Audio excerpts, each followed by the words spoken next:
casted upon you by the quasi-deity, by the sacrificial ritual of the goblin.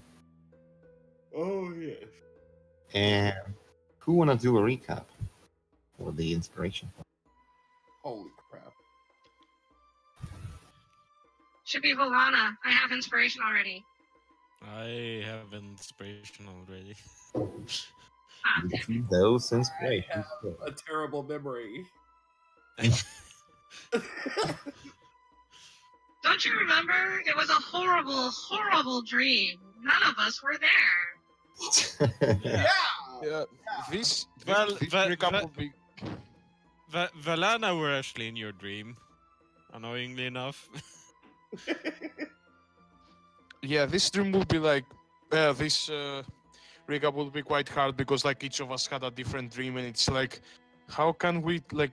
It's like figuring out 9 different like sessions. Yeah, there's a lot of trouble. I can try. I don't have inspiration. Yeah. Good luck, man. Do it. Do it. I believe in you. He's not going to make it. No, I'm not. It's dangerous to go alone. Take this. I barely remember my own. Oh, everyone remember yours, Mio.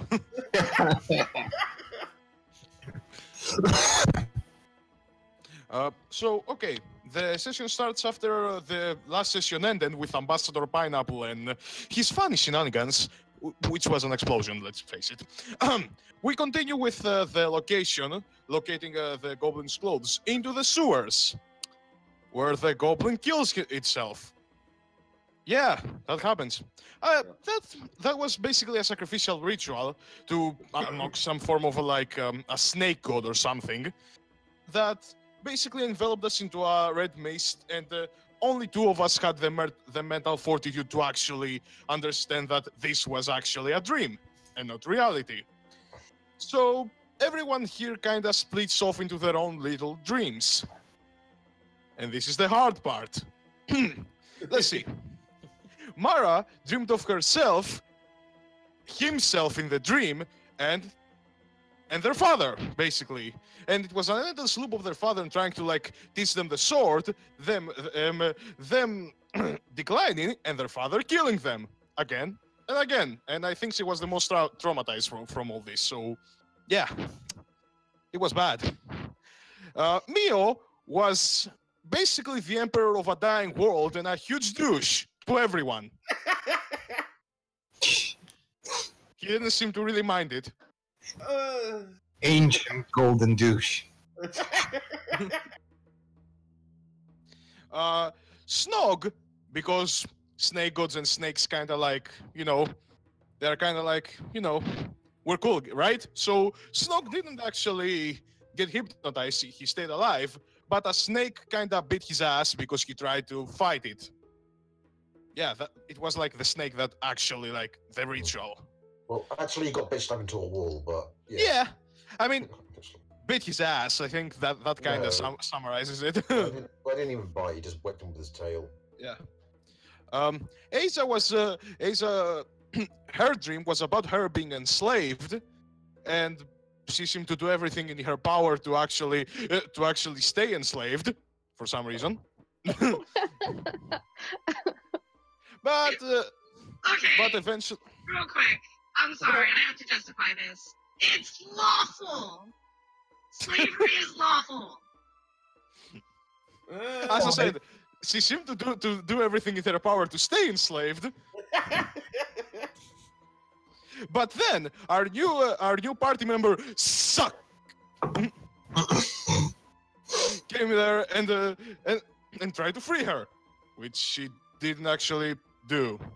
Anyhow,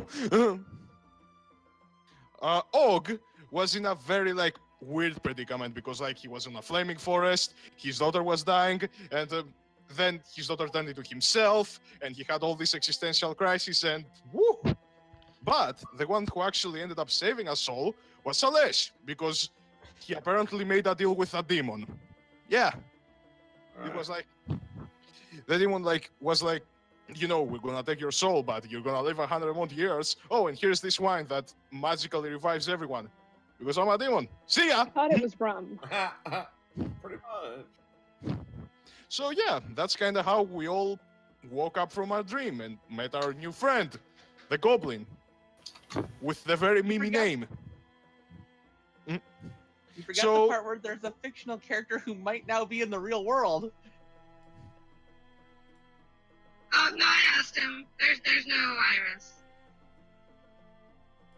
Is there no? Yeah, I told specifically when Saket took out Iris into real world, she turned into a pile of snake scales. Whoa. So yeah, we're kind of there, and not knowing what's going on.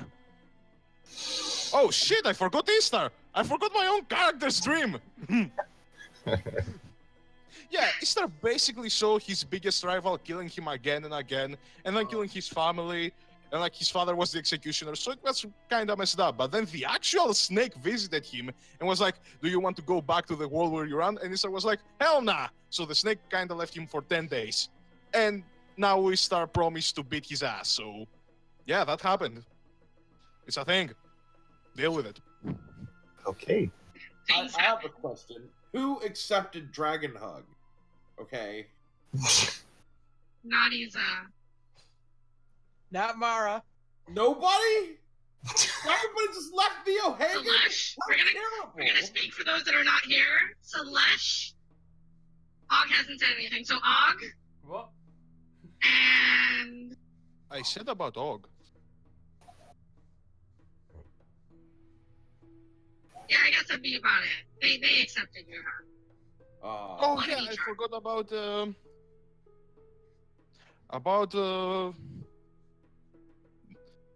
Valanthi, right? Volanti and Og. Yeah. Yeah. Valanthi saw that she was on her previous thieves guild, right? Yeah. So my dream was I am Yeah. doing the recap. Thank you very much. Yeah, So she was on Carry her own on, carry on on. her own thieves guild. that she- And after a particularly gruesome job, something quite unusual for her mentor, she actually figured out that he wasn't probably the one he said he was. So she killed him.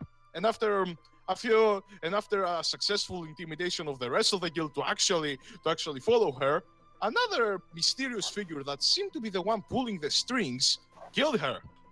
But then, because it's a dream, she got transferred to the real world.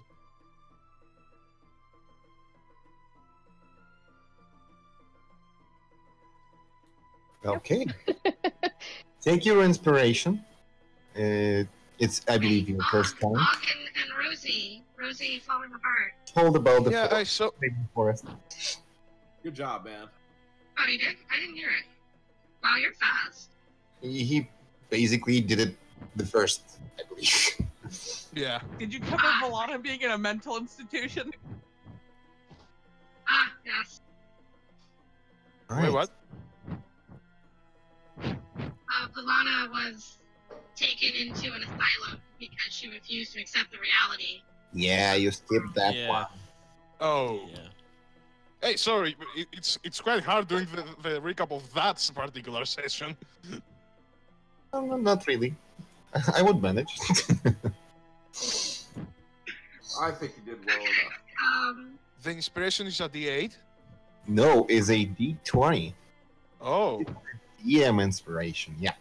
so it's basically like a reroll. It's not a reroll, you add the result. Okay. So if you roll even really shitty, like 2, you can try to roll out. Okay. Okay, so basically, after you all gather your senses, and get out onto the surface, Slash says that he needs to depart for some reason and thank one guy for the whiskey. And he strolls into the city. Bye, man. And Socket, or Sucked, says that he can bring you to the place where he saw the carts. And basically, there you might get some information, some more intel about the location of the children and Rosie maybe as well. Go.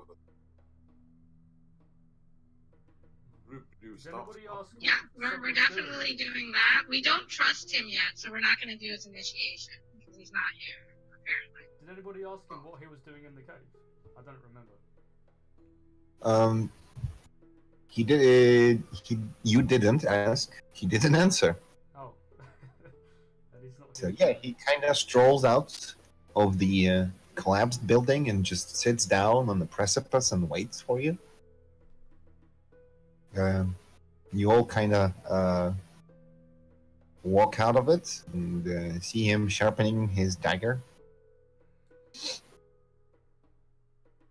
He says, "Are we going on or what?" Yeah, let's go. Let's Are we do. role-playing for him? Because I wanna ask him what he was doing in the cave. I'm role playing for him, yeah. Hmm. He says, "You started the fire. I was chasing the goblin." Chasing? Yeah, What for? he's an asshole. Yeah, that's a good point. He was an asshole. I believe him. What did he do to you? Oh, He Remember, he doesn't like him because he calls him Suck, and he's also the one that shot the holes in his dagger, supposedly. oh yeah.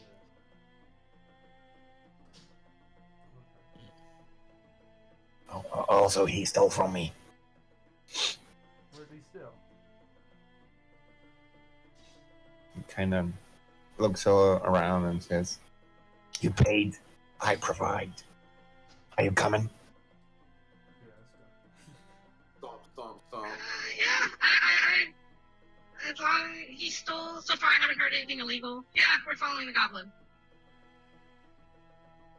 All right, and the goblin starts to stroll into the northern direction, and eventually you end up on the outskirts of the town, and it's actually a lot of change to the environment that you are in. From the weird and almost collapsing town, you enter an Arabic equivalent of a region that is looking like market and some temples around, like a couple of shrines and, palm trees growing around and music playing. Okay, hold on. Did I miss something? I think we teleported. No, I mean, he drives you there, you know? It's in a new region. Yeah, a new region. it's the outskirts of the town. It's like maybe 10-15 minutes away from the town. Does it still smell like trash? No, it doesn't smell like trash. It actually smells like Thank God. perfumes and spices. Ooh. And Asa, it reminds you of home a lot. Go bounding up to this guy and say, "Look at these nice swords!" And you see the guy looking at you just like from below his eyebrows and says, "Make a step away." Say what about your stepping? I'll Step away. intervene. Oh, he wants you to step off. He wants a dance battle. I'll just pat Mio in the opposite direction. Okay. Kind of says, He said step away. "I don't see any pouches on you." Is he talking to me? Yeah, he understands that you are a dragon, but he seemed to be not afraid at all. And the only thing that he considers, like, you don't have any money to pay for this, so you're probably trying to steal, or you're a beggar, or something else. You know, Sounds like maybe me, my money's on somebody else right now. Yeah, you ever think of that? He kind of looks at you and says, "Come back when you have them on you." Out of character. Morrow, go mount Mio, so you're on him. What? All right. I'm gonna step back and be like, "That man is rude."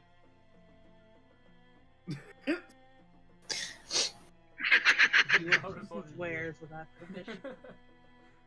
What are you doing? And Ishtar, as you step forward, or in armor and stuff like that, the orc makes steps towards you and says, "Hello, may I help you? Would you like to browse my goods?" And he says, "The best swords from this household." Oh, best swords, eh? Well, you got to prove that, pal. He's gonna take out his longsword. You got anything better than that? He kind of looks at your sword, says, "You want to prove? I can certainly provide that. But no offense, right?" Nah, none. He kind of takes one of his swords, swings it at your sword, and cuts it in half. Whoa! That's a pretty sweet sword. Okay, I want that. How much? That is an adamantine sword. Adamantine. Yes. Interesting. Out of character, I believe that's the one that does more damage when it gets a critical hit, right? The adamantine swords is really, really, really good at destroying objects. If it's not a magical weapon right. or a magical thing, it almost crits on every hit against object. So it's really good to destroy someone's mundane weapons, armor, and stuff like that. Hey, it starts all about destruction. Hey, pal, I really want that strong weapon. An adamantine meteor hammer. Mar has an adamantine. A meteor hammer that's also yeah, that just sounds like an oxymoron. And he says, "Would you prefer a great sword? Maybe something exotic?" Nah, I didn't take all this time to master dual wielding for nothing. I would prefer a longsword. My dual wielding style is my pride, after all. Kind of says, "A longsword. I'm afraid I can only provide you with scimitars." Well, you kinda cut my sword in half, so right now anything will do. Kinda looks at your sword. "I can fix that." Oh. Girl. Picks a half of your sword, puts it on top of where he cut it, and just casts something, and the sword kinda restores itself. Oh. Well, you surely are a man full of surprises. I'll give you that. And he kind of looks at you for a moment and speaks to you in orc. Who's? And he basically asks you if that crowd is with you, and that dragon especially. Oh, yeah. Says, "Keep him away from my trades, and you will like." And he kind of looks. Oh, yeah. What are you pointing him to? There is a assortment of swords, spears, lances, pikes. I'm pointing at one of the great swords because I think he might be able to hold one of those. I don't know. Yeah, okay. The great sword will be one-handed for you. Uh-huh. It will deal 1d12 damage. Okay. And there is 3 of varieties. There is a little bit longer sword than usual, maybe additional couple inches, and it's a little thicker than others, but it's seemingly to be forged out of cold steel. Ooh. There is a mithril sword. It seems elegant, and there is like a twist in the middle of this sword, like it was intentionally twisted in the middle of the blade for some reason. God dang it, Necro. Yeah, I know. and- It's getting really annoying. and there is like a dark-ish violet sword with multiple holes in it. I don't think Uh, What's going on? Necro is joining and leaving over and over again. And he seems to have been starting to do that in a higher pace after I told him to stop. All right. So there is three. Which are you looking at? I guess the cold steel one looks pretty cool. Okay, Okay, I have no idea what's going on with my thing. you're okay for now? Stop that, Necro. Like it keeps like joining, disconnect, keeps resetting each time joining the chat. Yeah, we have noticed. Like what the hell? It was just caught in an infinite loop of resetting. He kind of looks at the star and says, "That will run you 400 gold."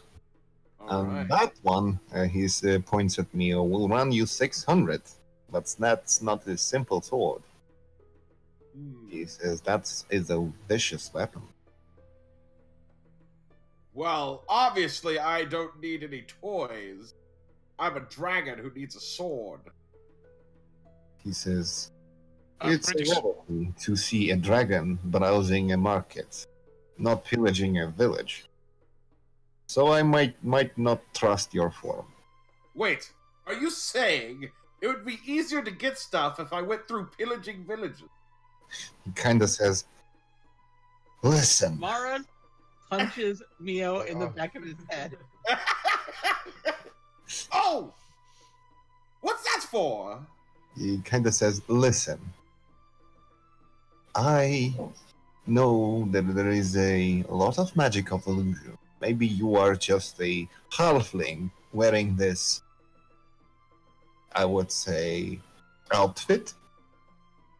Actually, I am 100% human wearing a dragon outfit. Thank you. That's what I said. If you're a human, why wouldn't you walk on two, not on four, and not having wings, especially here? And he kind of looks away, and you see like guards are just like giving you a side eye. Oh. Well, I mean, look at these guys. I'll wave at the guards. See? They have no problem with me. Right, guards? You wave at them, and they immediately like grab the spears, but don't approach. Are you afraid of me? They one of them actually roll intimidation check. Alright. Okay. Here we go.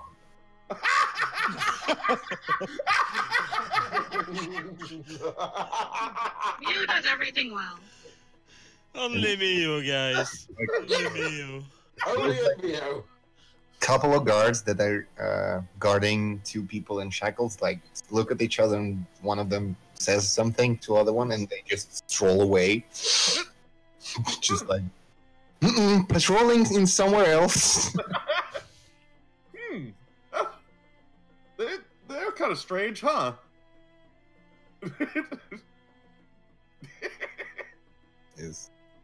It's a rarity to see a dragon with good intentions, even a golden one. Well, I only have the greatest intentions, sir. I want to purchase one of your swords, but, I need to get some money first. Sure. And, he says, thanks for letting me browse, though. I'll walk back. All right. My friend Orc, would you like to try this sword? Kind of hands you the adamantine scimitar. Huh. How much did you say for that one? And he's kind of like weighting it in his hand, like seeing the balance. It says 350. Oh, It's unbreakable. You can destroy it only with magic. Mio's just kind of like, doesn't sound very unbreakable to me.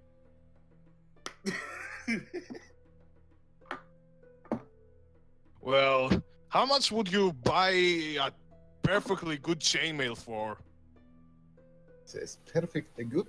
Let me look at it. Ah, sure. He's gonna like, you know, Out get... of character, Balana, you also have a spare chainmail in the back of holding. That's Might want to true. pawn that. That's true. Oh, I see. People are willing to throw in on his sword. Whatever. Yeah, he's gonna give him his chainmail, which is basically like not even worn. Like it's like, you know, perfectly good condition. He kind of looks at it and says, not from this place. I recognize the smithing of Arcade, if am I correct. Uh-huh. Good. They are good smiths. Let me actually... He kind of takes the nail, puts it down on the table, takes out the hammer, and just hammers a couple of chains on it, and then inspects it. Alright. If you're just selling it to me, or you want a little bit of a trade, because if you're purchasing as well, I might give it a little more gold than usual. Ooh. I am interested in a little trade. Yes. So, he kind of walks back into his tent, brings out like a log, thick log, and puts it down in a hole near his marketplace, and gives you the scimitar and say, "Try it. You will love it." He's gonna take the scimitar and like, you know, slice. Like, you know, masterfully though, because he's a swordsman. You slice it, and the log remains still for a moment, and then just slides down, cut in half. Oh, it didn't even have any... It was like cutting thin air. Says, yes. Galton Smith are the best smiths for the scimitars in the world. Do you have a pair for this? Maybe I could dual wield. Hair. That's an interesting choice. We might talk about a little more discount if you take two. Says, yes, and he kind of walks back and opens the chest, pulls out the sword, swipes it off the dust, and looks up and says, "Nah, that's not gonna do." Drops it down, takes another one. Yeah, this is one. And comes back and gives another one to you. They are identical, but the hilt contains like an emerald in one and then a ruby in the other one. Okay, so he's gonna like, you know, kind of like practice with them, do like a bit of a, like, you know, air slashing and stuff. It's gonna be okay. So with the trade, how much with those two? I can also trade you in my old swords if you want some extra materials. Says, "I'm sorry, I'm not interested in mundane." Yeah, I guess that should be expected if you have that kind of weapon. Yeah, it's good only to smelt. Yeah, understandable. So, how much for these two beauties with the trade? Says, if you take two, it would have run you 700, but considering your chainmail and let's say Brotherhood of Horde, and my generosity, of course, it will run you only 550. Oh. He's gonna turn to the rest of the party. Now, everyone, let me say, hear me out, okay? When we fight, who is the punching bag here? Who is the one who will run off in front of the enemy? That's me. And me. Huh? If we are about this is not about me, okay? This is about the entire combat efficiency of the team. No. I can get in. No, I can. I can get in 1/5 of the price.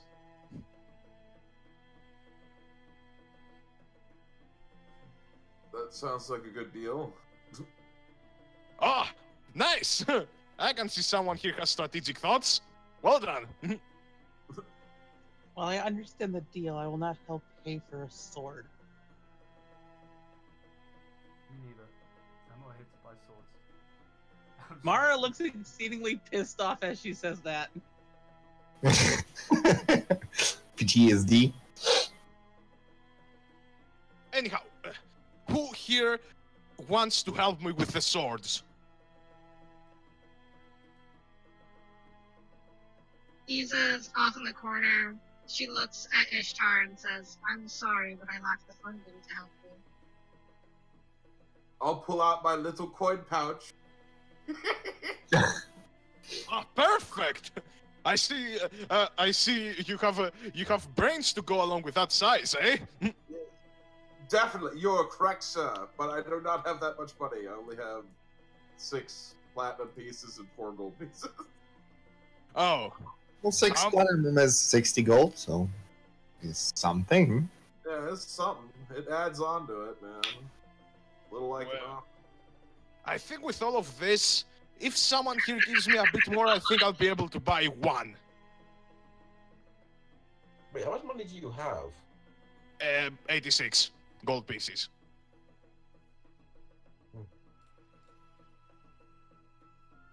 Yeah, I think, like, in order to buy 1, that would probably be the entire party's, but all of the party's money. yeah. Actually, no. There's some relatively rich party members that are just stingy. Well, Mara's not stingy. She just isn't willing to pay for a sword. Are you interested in weapon design, sir? Looks at you and says, and what is it you have to offer? Well, pull out the blueprints for a cannon. Oh! Alright, yes, those. Ishtar is gonna take like a look of deep like thought and be like, "Oh, how revolutionary, good sir." He kind of looks at you. A cannon, you say? And what that would be? May I have a look? Of course, please.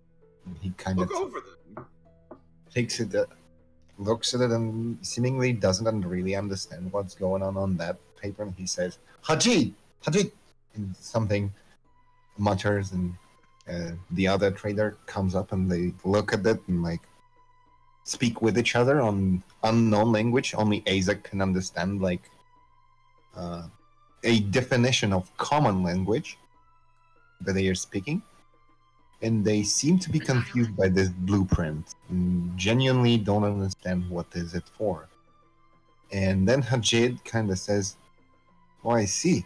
He says, Dakir is not interested in it, buy it, but I will buy it.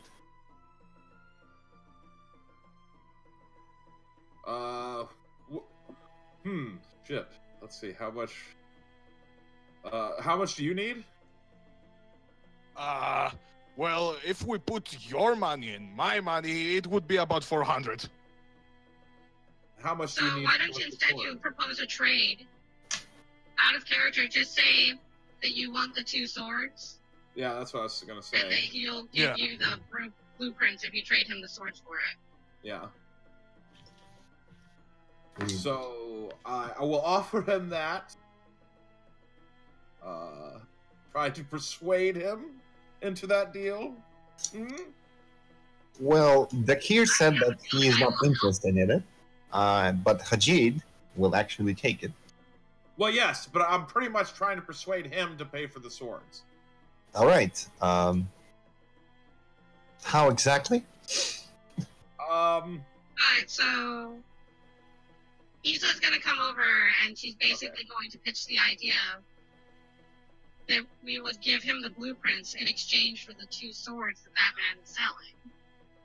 Guys, roleplay touch things out, okay? I need to hear how you persuade. Sir, It's will you important. please, or I will offer you this, Revolutionary.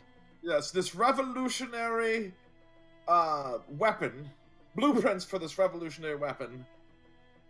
And all I ask is that you help this man get the swords he wants from, this merchant here. Roll a persuasion check. Alright. I'm a dragon. Oh my god! Do you happen to have an inspiration dice? A 2! A 2! Are you Wait. kidding? We need some inspiration up in here. Kinda folds down the scroll and says something to the Kier and says, 300 will suffice. I believe you can find yourself additional 150 to get your sword, right? I get back. Okay, guys, someone, come on, we're so close. Like, How much more gold do you need? 150. Alright, I've just tossed him 150 gold. Whoa! You just have 150 gold to talk. Okay, man, I hate you guys. How am I poor? I'm supposed to be a noble. Wait. I mean, if you pillaged more villages, as the guy said, maybe you would be richer. I'm thinking about it. I'm just trying to move this along, you know. Please punch him. Got somebody to find. Mara punches him again. Ow! Anyhow, here it is, and he's gonna give all the money. Actually, thinking about it, does anyone else actually have any magic items? Other than the gauntlets and the They have. bag of holding. Yep. And Nope. There is arrow catching shield. There is mace that you, I believe, mummified in a pedestal, like bust for the Rorix. you now have the most magic items in the party. I know. I believe there is a I have ring. 2 of those glowing orbs from the underwater temple that I stole. Actually, why don't we try selling those?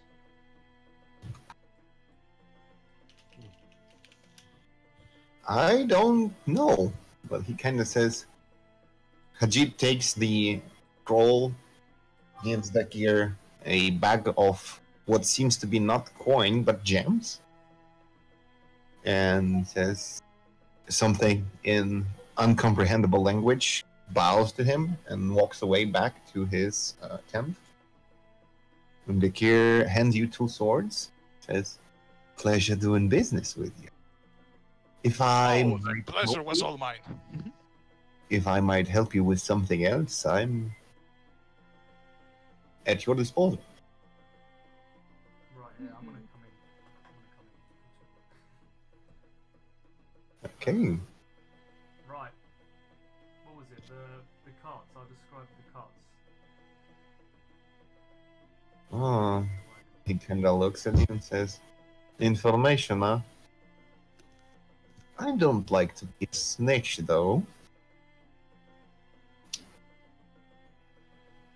Yeah, I saw those cards. You might ask at the slave market, just a little to the north. After all these tents, there is a slave market. They might know more, but my lips are tight." I'll hand him over 10 gold. Says, "Maybe not that tight as I anticipated." He says, "The carts arrived maybe something like a month ago. And 1 cart departed out of the town. Other 3 was, I believe, all purchased by different owners.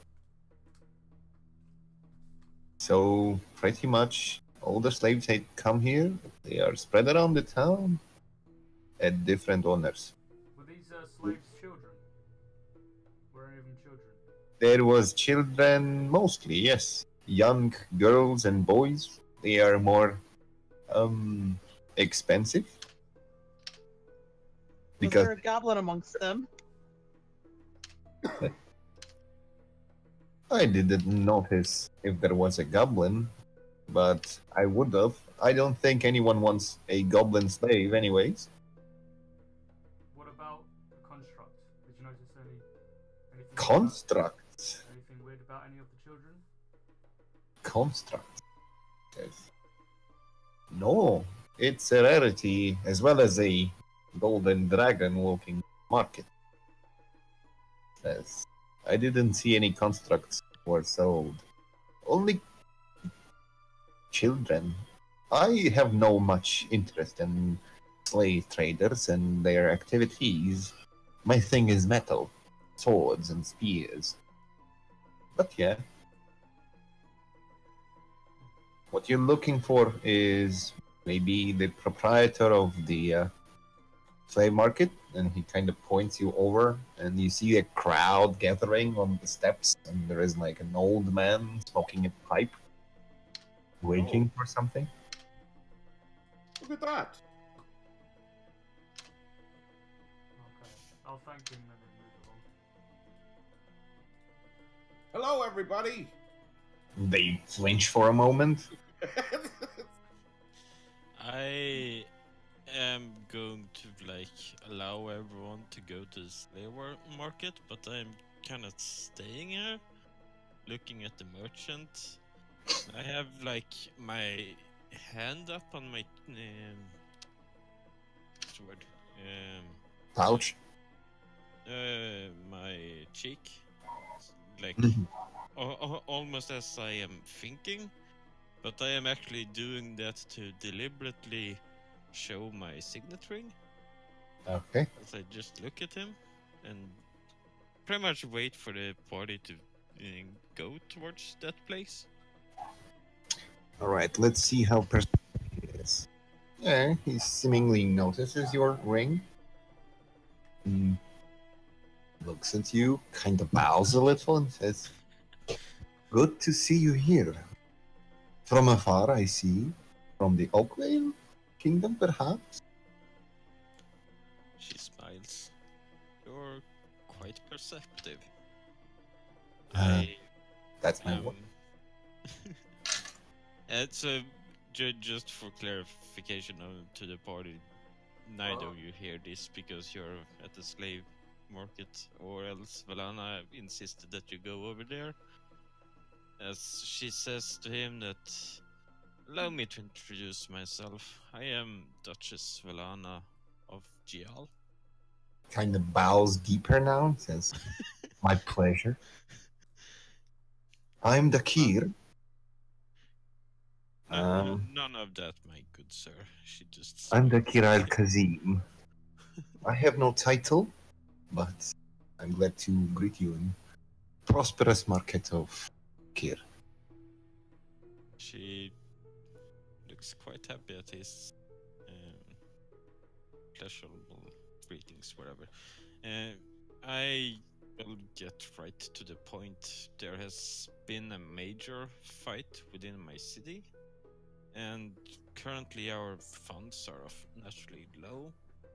But the issue, you see, is that my big sister, she lost a great weapon of hers. And if you will be so kind to find enchanted Mithril halberd and kind of keep it here until I manage to get the funds for something like that, then that will be deeply appreciated. Oh, damn. He kind of looks at you, and he's a little confused by all this display. You speak of you lost all your funds, but you're still looking for the an enchanted spear. That's a bad news for your city. I sincerely will do my best to let's say satisfy your tastes in weapons. Kind of goes back to his tent and goes through a rack. He's grabs a couple of spears, brings it back to you, says, Try this one. And one is solidly made of metal. There is no like wooden grip, but it has two ends. So basically, spear on the top and spear on the bottom. And the other spear is really light, but his wooden shaft, and really, really big, like mithril spike on it. Is it possible to even carry the mithril spiked one with one hand? You kind of pick it up. That seems to be okay for you, at least. How much do they cost, my good sir? What you're looking for, enchanted one, right? Yes. Will not cost you less than 1,000 gold.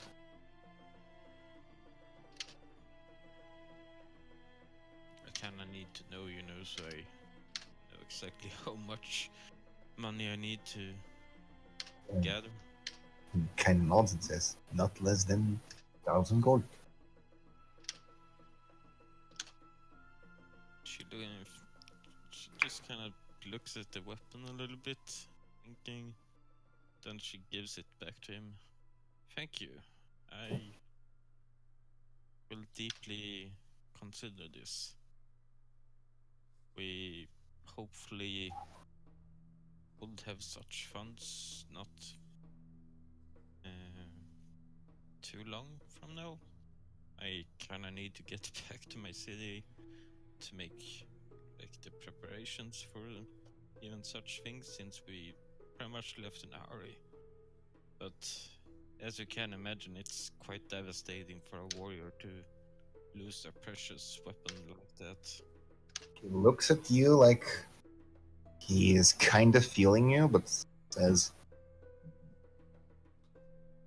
I also can accept your, let's say, depth check. With your signet, of course. I will send a courier to your city, and they could withdraw money from your city funds if you want. But it will cost you 100 gold more, so I can send a man to there. Naturally.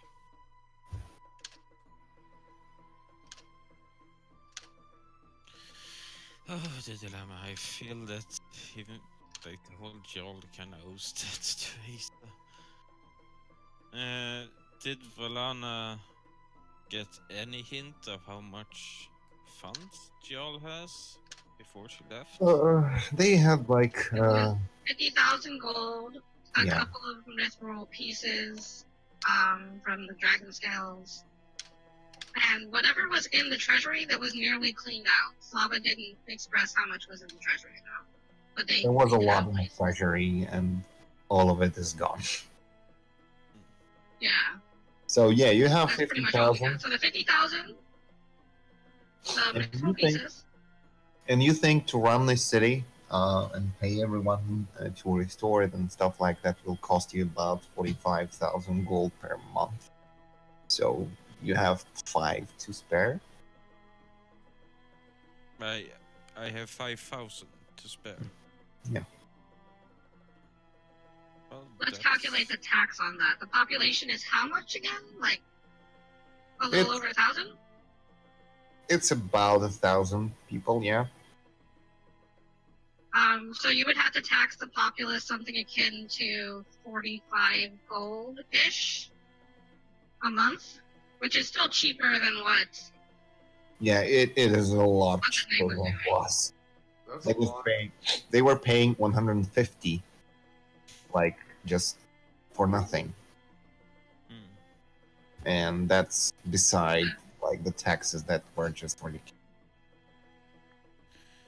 I would probably set the tax at something akin to about 50 gold pieces, and probably have some form of subsidy to either get employment for the rest of anyone who doesn't have it, or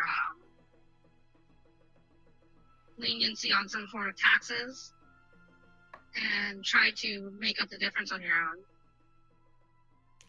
She is also going to pick up her old chainmail from the bag, which I imagine is at least not poor quality, consider it's her personal chainmail and all. She's going to ask him to evaluate it for her. He kind of looks at it and says, "That's much worse craftsmanship than from a card, but let's say he kind of takes away and repeats the procedure that he did it before, like hitting one chain with a hammer, and says, 35 gold for this chain shirt."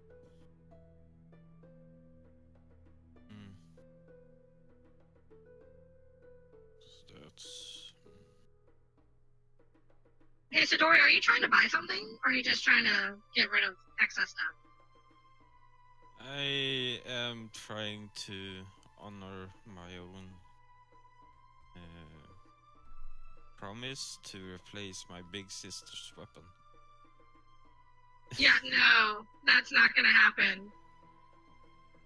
Like, at all. Floppa, what was the overall cost? Because I know I rolled really well on my persuasion to lower the cost. What was the actual cost of Misa's weapon? Because I paid... It was 1,250 gold.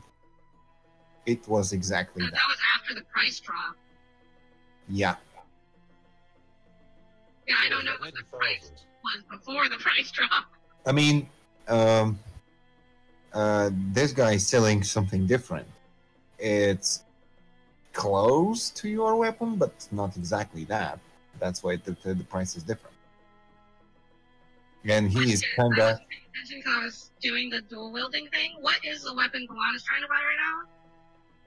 I don't know, one of the two. Well, one of them is a pure metal. Pure metal two-sided spear, like two edges, and there is one light mithril spear with a wooden shaft. But the spike on the spear is quite big. Question. The two-sided spear, is that considered a heavy weapon? Yeah, it's considered a heavy exotic weapon. Oh, it's exotic. Do I have proficiency with said weapon? I believe no. Okay. But Valana doesn't know that. Yeah. Valana is... Okay, so that's out of character knowledge. Valana is kind of You would know sided that towards... the closest thing is the mithril, but the thing that if you had asked Izo would have probably still have been the exotic weapon. But that's besides the point. Well, from her talk with Lisa, I believe she gathered that pretty much a enchanted mithril halberd is close enough. Yeah, that's pretty much exactly what it was. Yeah. And, I mean, a wooden handle is not exactly the mithril halberd per se, but it may be close enough. That's the issue. And also, you said it wasn't a halberd. What is it? Is it a scimitar? What is it? When? Is it a pole arm? Is the question. He gave two-sided spear, like two spikes, one on one side, one on another. And there is a heavy spear, which is considered like a halberd, but is a heavy thing, but it's still mithril, so it can be thrown.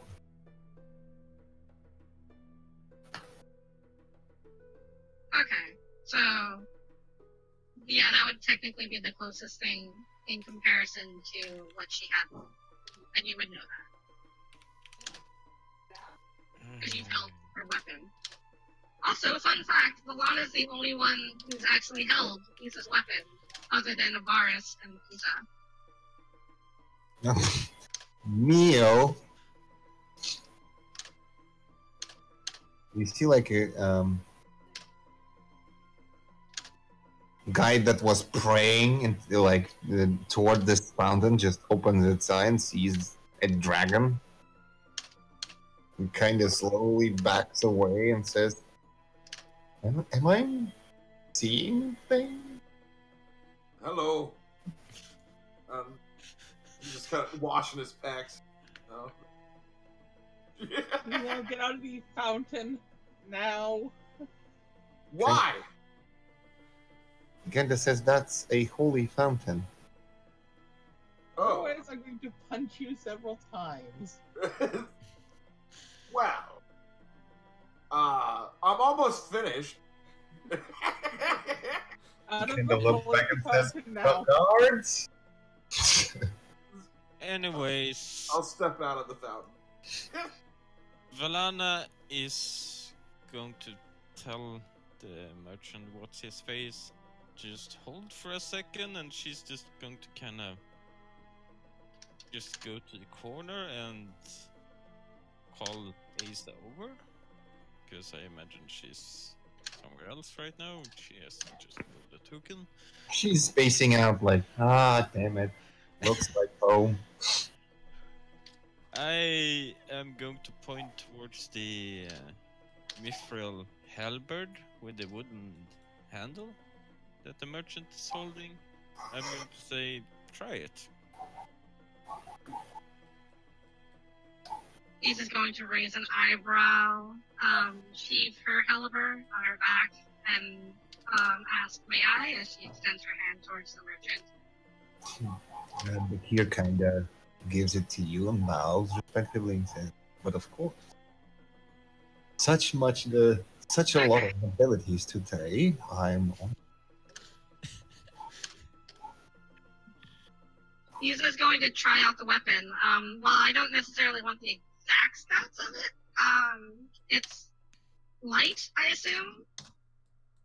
It's a little bit hefty for you, like, it's different. But you think that could be a sufficient change for that one that you had before.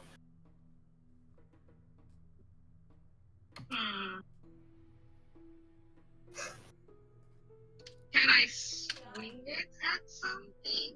Actually, yeah. I'm gonna ask Ishtar Uh-huh. to stand adjacent and prepare yourself, and then I'm going to turn to the merchant and ask if I can test the weapon. Wait, what?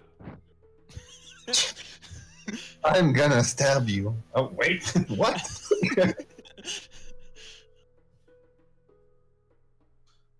But Valana just So kind what does the merchant say? Valana just kind of crosses her arms with a smug. Merchant kind of says, please, let's not do violent. Open. I mean, don't expect me to just stand here if you want to stab me. Kinda says, if you would please want to test your spear, walk a little away from my tent. I don't want really to cause any attention. Okay, she says certainly. She steps towards Ishtar. She preps herself. She looks at him and says, of course I don't expect you to stand there. Oh, then everything changes. Come on, sis. Oh god. Alright, so I'm not proficient with this weapon, or I am? You're proficient. It's not exotic. Exotic one is 2 ends. This one is martial. And what's the damage on this so I can adjust? Okay. It's a +1 spear. And it deals 1d10 piercing or slashing damage, depending on how it's used. It's heavy, it's reach.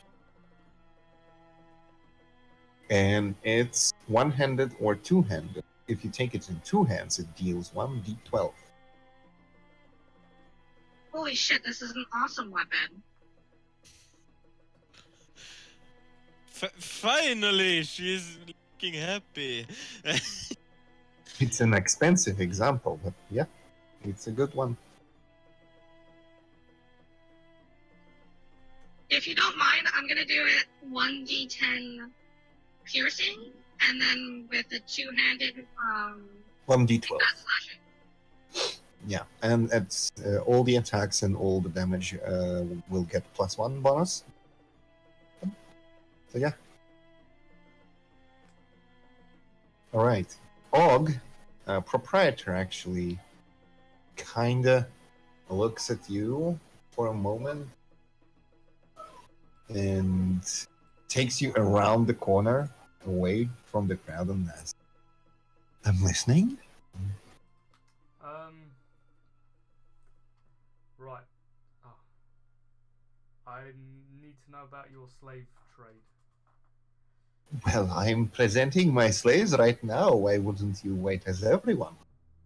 I'm looking for somebody that you might have sold. If I sold them, I don't have. She was a construct. A construct? Let me think.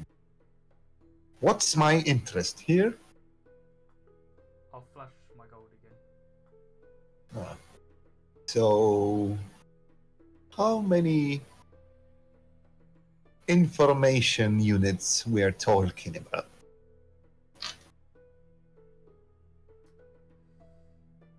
Well, what's going on? They're testing Oh, weapons. okay.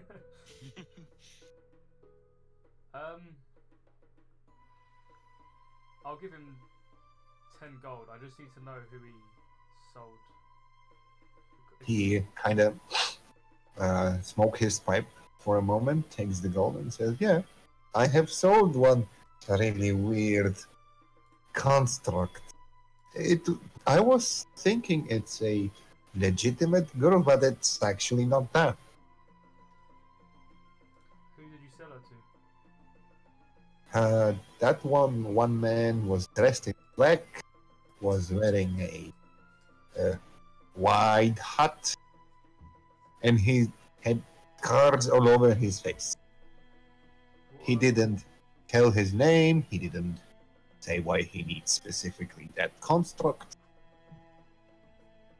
and I don't really know anything else about him.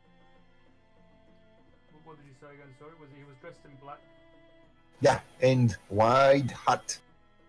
White hut. Hat. Hat. The yeah. And what was the third He one? kind of speaks with an accent, yeah. Do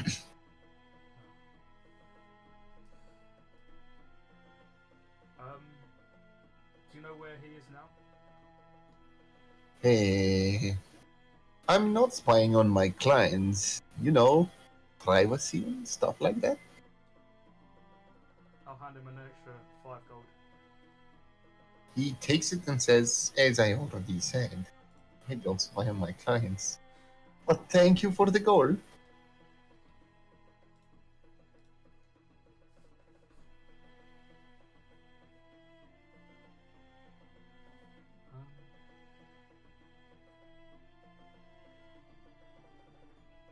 Crap. Kill him. Nobody's watching. Do I flash see any thieves If you related need some signal? backing, I'm right here, man. Yeah, you actually see a really good hidden sign behind one of the tents. It seems to be like just pile of weapons standing in a weird order, but it actually, if you look from a right perspective, it's a sign. Them Thieves Guilds,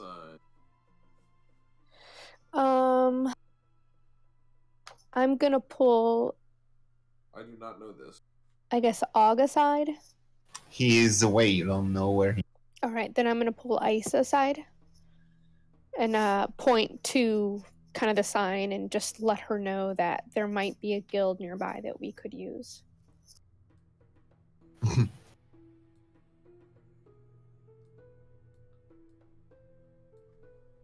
All right. At the moment, they are swinging at each other with swords and spears. Yeah, I won't get close to them if I were you.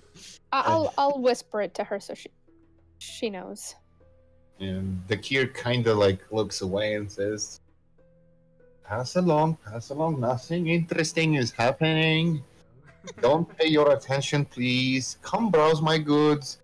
Just trying to distract people from like a fight on the street. It's a duel. Can I ask? Yeah, but they don't know that. Yeah. One last thing. Kind of looks at you and says, yes, I'm listening. How much would it cost for that information? For the information. For where? Listen. If he knows where. Listen, I sell slaves. I don't track them afterwards. Fine. How about an introduction to the person that you sold the girl to? You are there. So, Proprietor turns back and like, oh, god damn it, a dragon. Hi.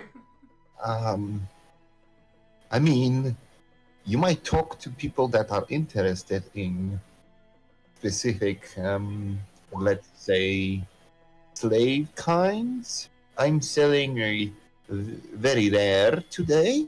You might see it like in a moment. Ooh. And if someone will buy that example, you might ask him. He might know. I am a simple man. I just sell them here.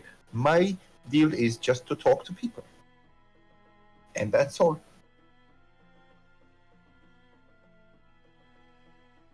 Okay. I'll just thank him. Yes. Come join.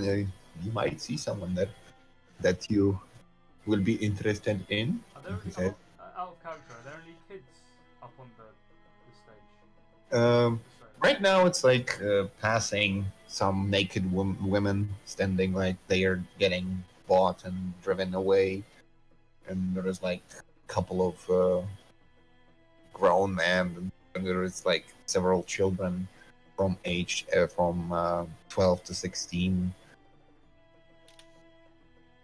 and they are getting bought and driven away by the owners, stuff like that. The crowd all the time, kind of replenish itself with new people, new interested nobles, and like just rich people that need some assistance. And you see like a guard captain walks up, like, takes a couple of slaves, and it's emotion. I gave all my money to stupid scimitars. Ugh. How much would you pay for a dragon? He kind of stops in the place and looks back. Is what you're saying that this dragon is your slave? Yes. Ha! Yes. I'm gonna elbow Mio in the side. Ow! And he kind of looks at you. Make a deception check.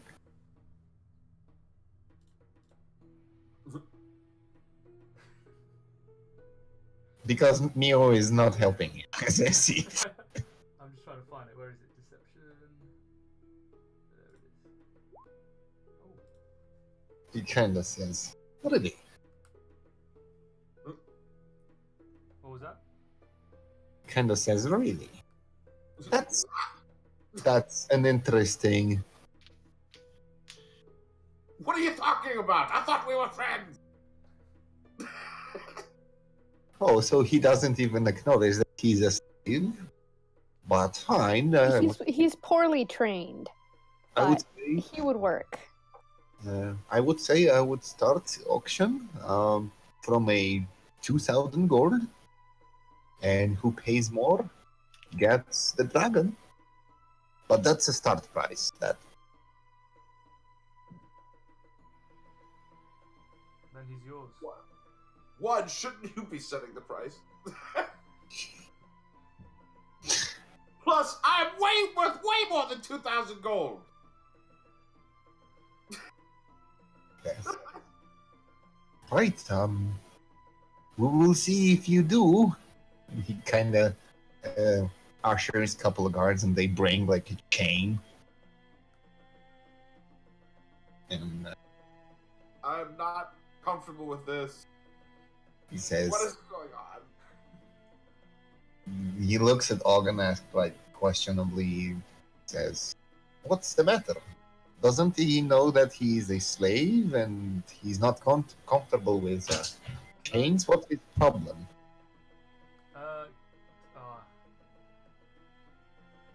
I'm gonna whisper to Mio like really closely. Just go along with it. I'm gonna put up my hood, and I'm gonna use invisibility. Okay. I'm gonna. I guess he will. Follow along, Mio. Trusting you. This will be the last time you ever break his trust. And they put you like on a road, which usually like slaves coming in. There's like a guard, and he chains you to the wall with multiple chains, like on the neck, on the tail, on the claws, on everything. You think there's too much chains, and then they bind you with a thick rope. And they bring out like several sets of let's say what looks like brands in a bucket of hot coal. Holy crap! Ah! And kinda looks at you and says, "Hold still." No! Mara's gonna rush the stage. No! To stop this. You don't brand them until they're purchased, right? Yeah, and he kinda looks at you and looking for the old brand. He wanted to remove that with a plain like plate. And he says, "I don't see your brand. What the hell?" I don't have any brand. Am I still in sight, like in range of all of this? You're on the steps with the proprietor. Okay. He kind of says, "Well, that's good." And he kind of puts down the brand and says, "The owner might pay a little more if you are clear. Yeah! Maybe 50 gold additional." And he kind of walks away. Hey, get the fuck away from me. I don't like.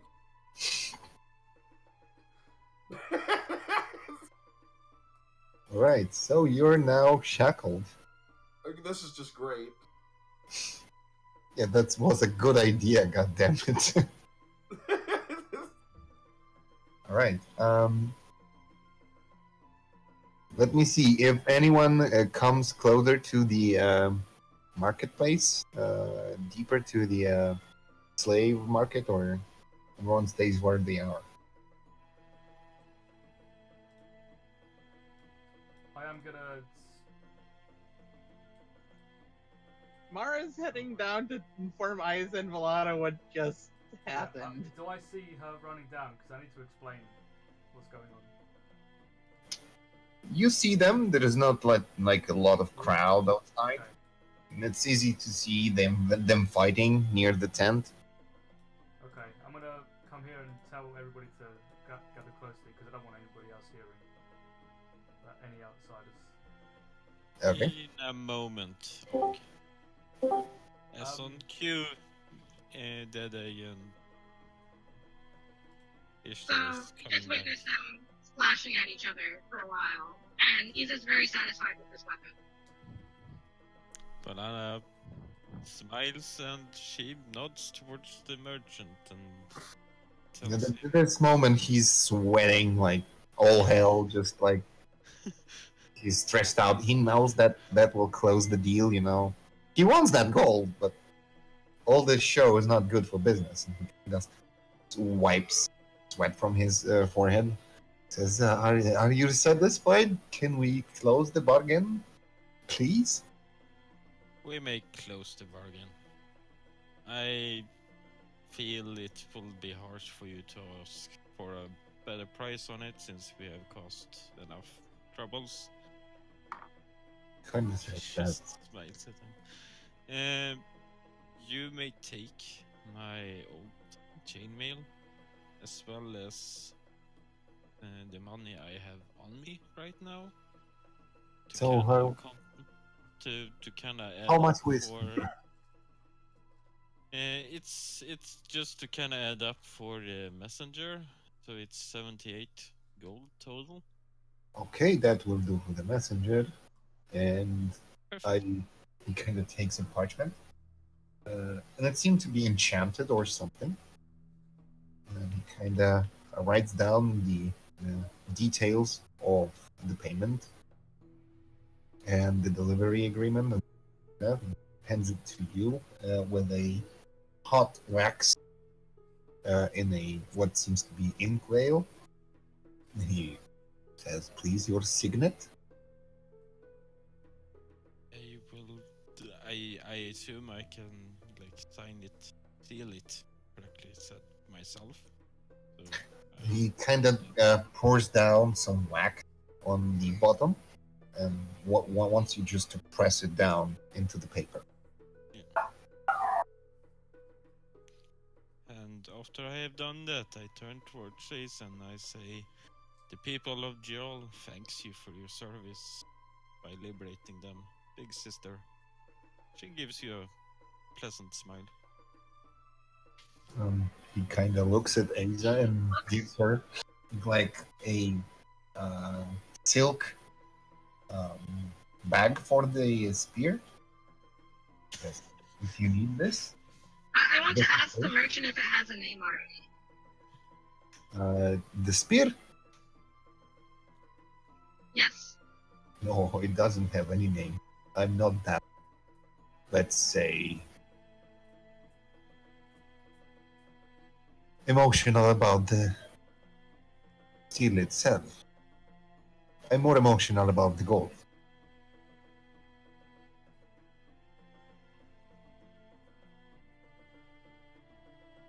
So There is I no look name. at Volana and I go, how much is this costing you? She just kind of shakes her head like, don't worry about it. All right. And as you're all talking,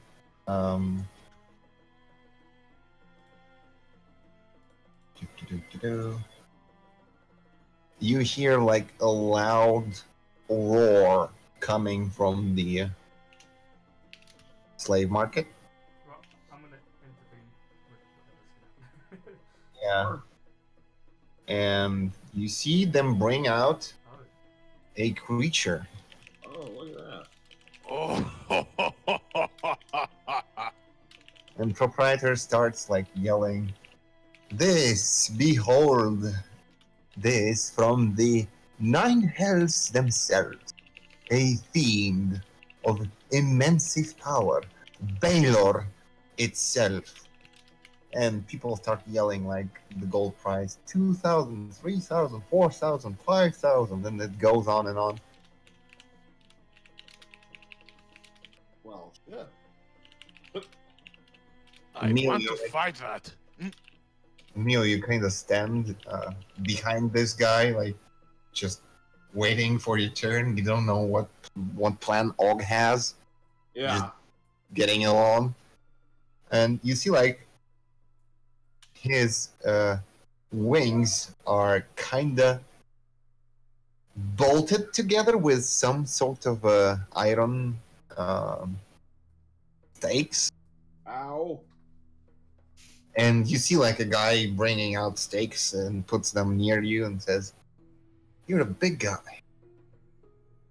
Yeah. Those aren't going to be used against me, right? He kind of looks at you, confused, says, "Well, against who then? Those guys don't have wings." I don't know how to fly. Yeah, sure. And he kind of continues to sharpen a stick. Oh God. I'm gonna tell everybody that I'm gonna tell them the plan that I've sold Mio. Yeah. But yeah, You have the what? idea didn't come from me. You did what? I gave you 5 minutes alone. Trust me, alright? Even if whoever he gets sold to, we'll buy him back with the gold, and I'll have to put in Can I mean, I'm sorry that I'm kind of dragging out the time and shenanigans and shit, but can I do some sort of insight or something to see if I honestly trust Ogini's judgment right now? Because I feel I generally don't trust his judgment. It's up to you. If you don't think that's a good idea, you don't think that's a good idea. just say. There is no insight to it. Yeah, It's like, obviously, what? He sold Neo? Like that, you know? Like, it's strange. But if he has a plan, you should probably ask about it. Okay, how much did you sell him from? Did you sell him for? We haven't got the money yet, but it starts from 2,000. We won't That's sell more money. Neo. We're just gonna see who it goes to. Ah. So I mean- are we going to just steal him back? No, And we'll I pay just for him kind of back look. unless if we find some dirt on I- whoever buys him. I just kind of turn towards Asa as to say that, because I know someone who really would not like to commit a crime. I'm not okay with us Right, selling so one of to our my own. understanding, we're following someone who is about to commit a crime? No, nobody's committing any crimes. Okay, what if we sell him and then do whatever we want to do? I mean, We're selling him, and then we're gonna buy him back from whoever buys him. I'm gonna put in my own gold. Wait, they're selling me out? I don't know what Yeah. Lanty is with What? them right now, but hidden. I mean, She's gonna find. Come on. She's gonna find everything Sorry. she can about this. we're talking about 2,000 gold pieces here, and this is the starting price. I have to see that much money since I was in the arena. I don't think it's a good idea to sell one Wait, of our they're own. selling Mio. How the fuck did they get... How did this start? I point at Og. I would have loved to. Yeah, I would have had to come up with this idea, but it wasn't from me. Yeah, next time, or let Mara do the thinking. I feel. Out I of mean, character? Why didn't we just ask Snook? Ask who? Fuck! Oh. The gnome! Or the Oh, goblin! where the guy is. I Yeah, don't he know. led us here, and then we started going shopping, and then you sold Mio into slavery. Oh, We I've could have spoken. asked him to keep leading us. I've found out who. I've been given a By the way- description of who bought Rosie, and she was sold. As you guys like are talking, Oh, okay, so you Istar have a will lead. like Istar will start back stepping away, going towards like the slave market. Don't mind me, I'm just I just have something to do somewhere. Bye. Right, are we all on track? What's going Don't. on? Rosie was bought from somebody, and I've been given a description, and I've only been given a description, no location or anything. So And your goal is to see if they'll be at the auction for the dragon, because they seem to want to buy rare things. exactly. I still don't think it's a good idea. We're not breaking any laws. It's a horrible idea! yeah, Yes. But it'll work! it's an Og idea. Mara's like clenching her fists. Wouldn't okay, I'm sorry, wouldn't it have been better to just ask for, ask the slavers at auction, the auctioneers, who their big buyers are? I did. And They, just give you a description, like what he looks like? yes, but nothing else. They wouldn't. Could you have asked what their mark is, their brand? Could have. Coulda, woulda, shoulda, Yeah, did just not. follow Without the idea now, we'll be in more trouble than what we might get into. But I'm taking full responsibility. Well, Yeah, okay, you- this is on you then. Yeah. I'm sorry for being not here. I mean, I have full trust in you, Og. It's just You that do? I will blame everything on you if this goes south. I don't This goes expect south. Blah. anything What do you mean, Camilla... Oh, she's not even in the room. Okay, so Volanti has disappeared. Ishtar realized what's going on. He disappeared. Volanti she's got eyes on Mio. She knows about the plan. I would never have allowed you to take her anywhere near an auction house. Taking who? Mara. Why not take Bolana? Or me? We have signets. We can't be branded as slaves. Actually, technically, I have a signet ring also. I think Mio will draw. You can't wear it, though, jackass! I think Mio is more appealing. I don't want to insult you, but to people, you know, on the buy. I'm back. And have you talked about everything you need to talk about? I don't think there's much to talk about on this. It's just let's go for it and hope for the best, I guess. Right.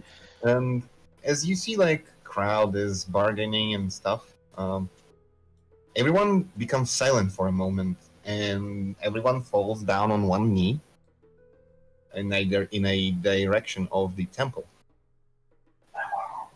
And you see, out of the temple walks out a female. And Og, you actually recognize this person. Oh, hello.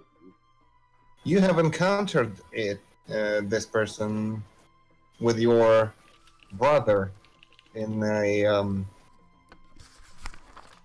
one establishment with a let's say, Yes, the flump. yeah.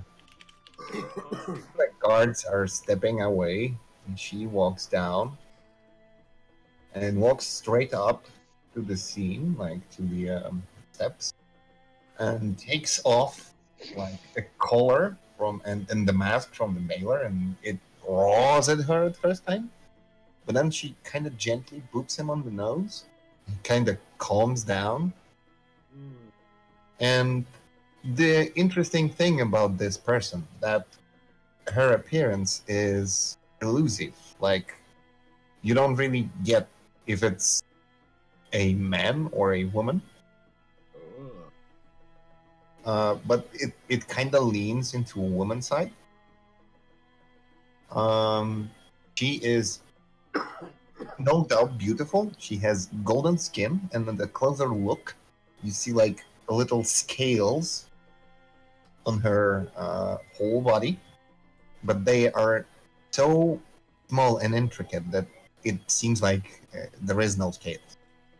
But you understand that all of those scales are painted with gold. It's not her actual skin color. Wow. And she kind of looks at the Baylor, and he falls down on one knee. Says, "This one is a naughty one. Unfortunately, I don't like this. I was told that there is something more interesting today, Uh-oh. and that's not it." And she kind of looks towards Mio. Huh. Uh-oh. Well, that's intricate. And she kind of walks up. Hello. Like, and she looks at you like silently and pets you down your, let's say, tail. Oh my. And you feel slightly aroused immediately. Oh, hello.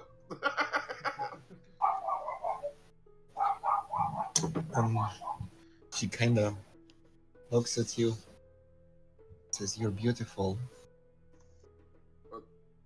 I know. But you talk too much. Sometimes. It's like, I'm taking this one. Remove the chains, please.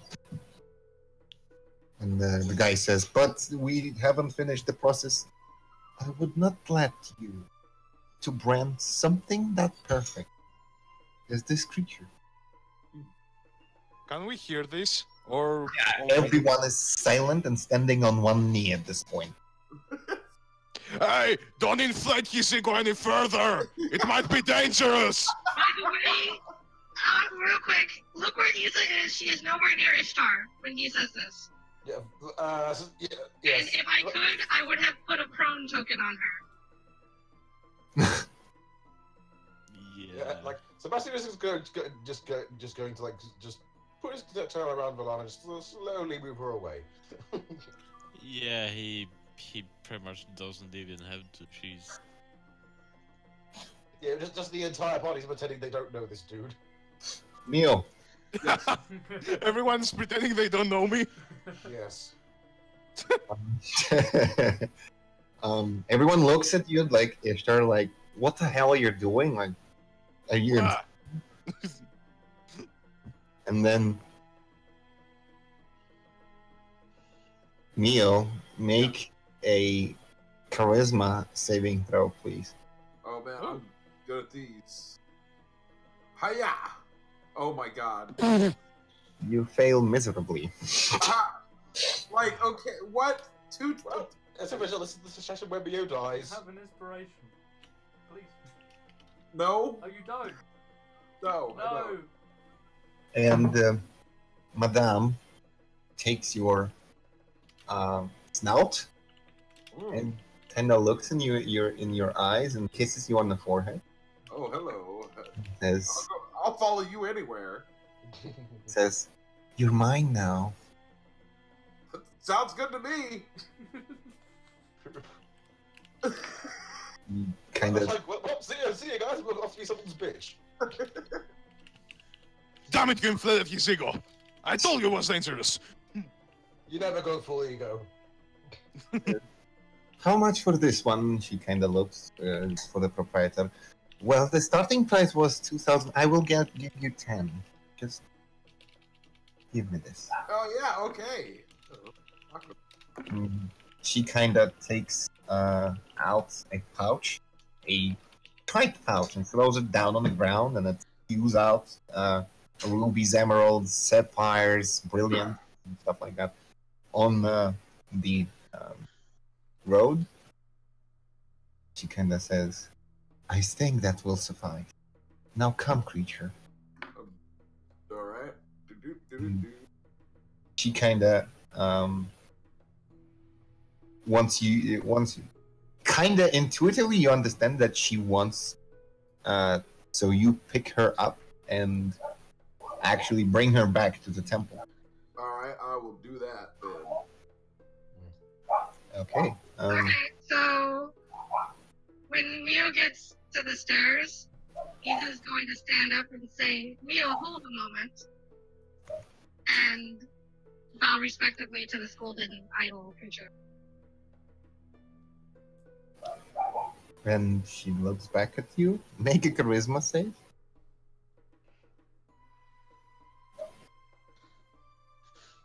A little better than mine. Still failed. Shit. wow. The second one would have done it easily. Because I'm an elf? Hmm. Say ancestry. You have advantage on against charm, right? Yep. Yeah, that would do it. Let me know.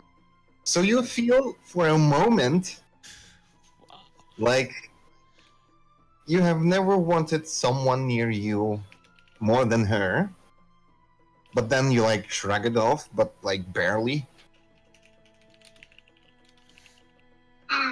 Coming to my senses, I kind of shake my head awkwardly and go, I apologize. I would simply like to exchange a few words. I see you are one of importance, so I will not take up much of your time. And she presents her signet ring. And which one? The noble one or the The one that's valid right now, so the judicator one. Or, yeah. Judicator? She kind of looks back and like smirks. You guys are everywhere. Can't leave me alone, right? As far as I can tell, I simply wish to... And she kind of interrupts you and says, I will not sleep with your general. Relax. I will not do that. Say that again? And she interrupts you and says that she will not sleep with the general. Isa goes flush and says, no, that is not... Since you'll be speaking of that in public... Well, you follow me on the public where I would answer this. This is preposterous. I'm trying to... I apologize, no. I simply wish to speak on behalf of my friend the dragon. And she points to me. Oh, this creature... And she kind of looks at you and asks, is it your friend? And in your mind, no, you are my only friend? Yeah, I don't like her.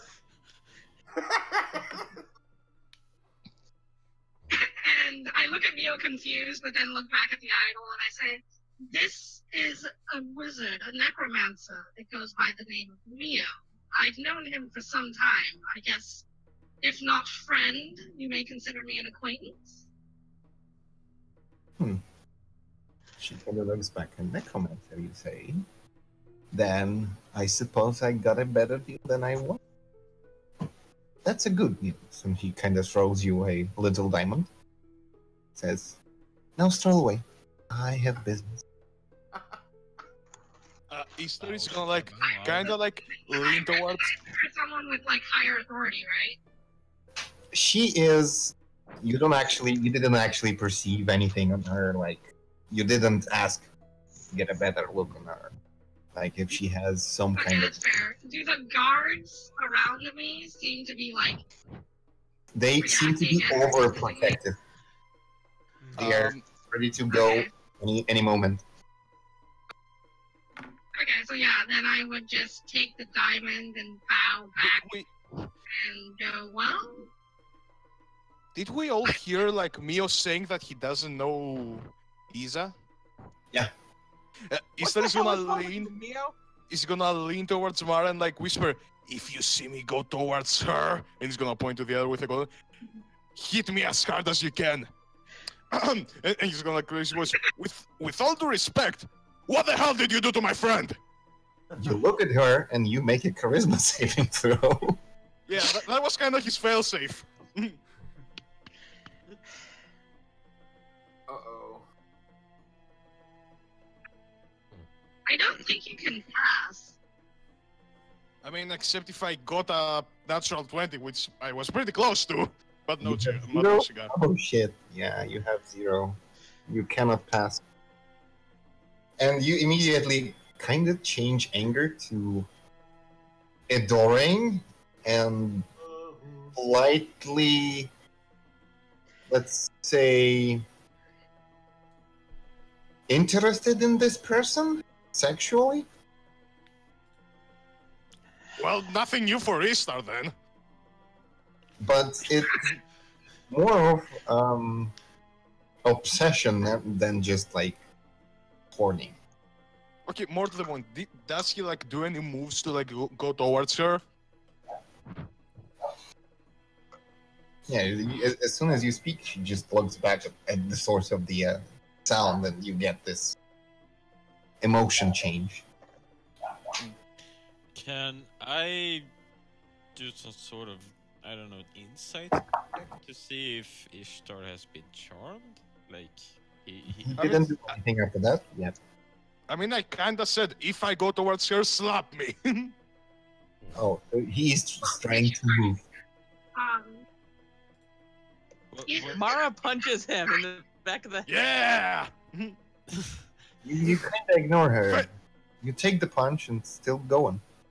Uh-oh. That Wait, is there no works way on to snap out people. of it? Uh-oh. Oh god, I know this charm. Did that not work? I don't Mara's think looking at her he's- fist like, No, it shouldn't. What- You need a greater "Yeah, some respiration. people." Was this the yes on insight, Lava, or You think that there was like a snap, but you're not sure what's going on, what he's up to. Oh, that doesn't work. yeah? Okay, so real quick, Isa's gonna pick up the diamond. She's gonna offer it back to the Golden Maiden and say, I'm sorry for taking your time. I just question the legality of purchasing a free man. And she kinda narrows her eyes and says, "You will not take my gift?" She looks at it and goes, gift? I'm sorry, but I can't accept this under these circumstances. She whispers really quietly so only Mio, maybe Snog, and her can hear. I have to keep up appearances, and I don't want people to think this is a bribe. As you talk to her, you understand that she's kind of moving closer, invading your personal space. Wait, so I if she move backwards. Okay, can I just say, I would say if she's moving that close, like Sebastian will probably start growling. I think she kinda noticed that you weren't charmed, and she's really happy. Yeah. And she kinda... That's fine, I'm just giving her back her money. Yeah, if she's getting that close, like Sebastian will probably start growling at her a little bit. It doesn't seem like offensive or something, it's like interested. It's like slightly aroused, too. Yeah, but it's a case of like he's not an intelligent animal. Like he's not really that intelligent. So Yeah, I mean, trained. you have slight motive sense, like if it's dangerous or not. So you don't think that's dangerous. And she kind of tries to grab you by the waist. By the what? Waste.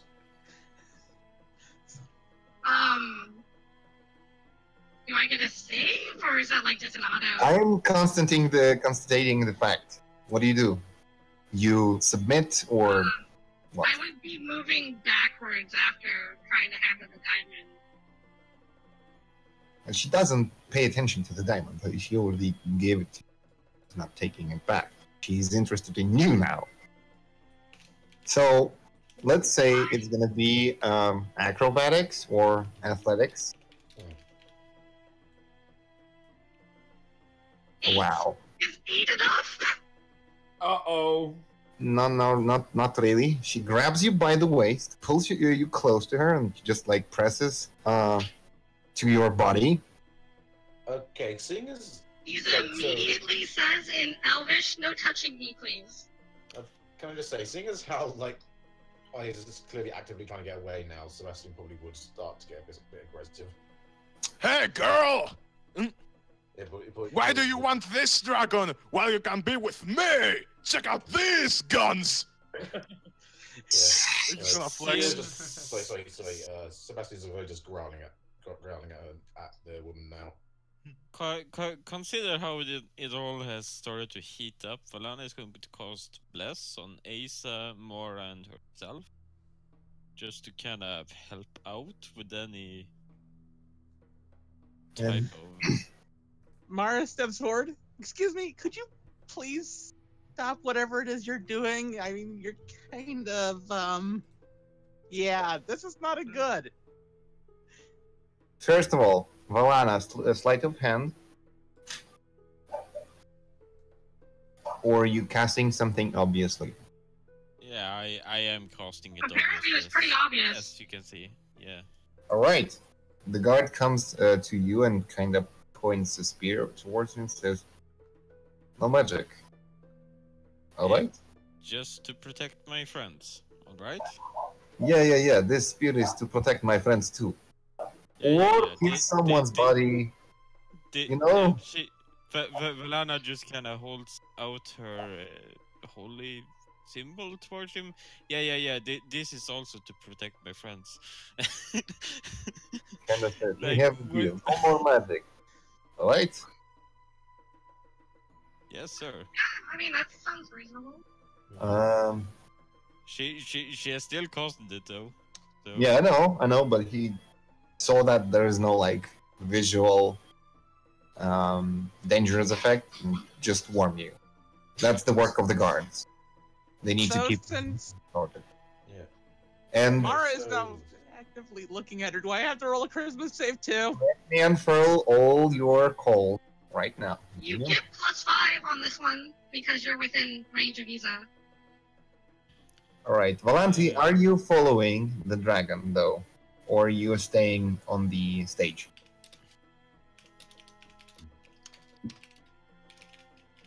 She's Okay. not in the room. You have to PM her or something. Oh, I see. Then she stays there. Aza, Mara, you seem to be like saying words, but you're ignored. Madame kinda looks at Mio. Mio, you think in your head, I have to protect this woman, and this girl is aggressive. Okay. I wouldn't say, oh wait, so Mia's getting aggressive, did you say? Yeah, at Sebastian per se. Yeah, Because Sebastian's Sebastian's being aggressive, Mio's being aggressive towards Sebastian. Yeah. Sebastian would probably wrap himself around Aiza. Like just like attacking me. No, he's moving himself around you, kind of like trying to protect you, sort of thing. And Aza, as this all happens, Common, no touching me, please. And this time she looks down at Sebastian.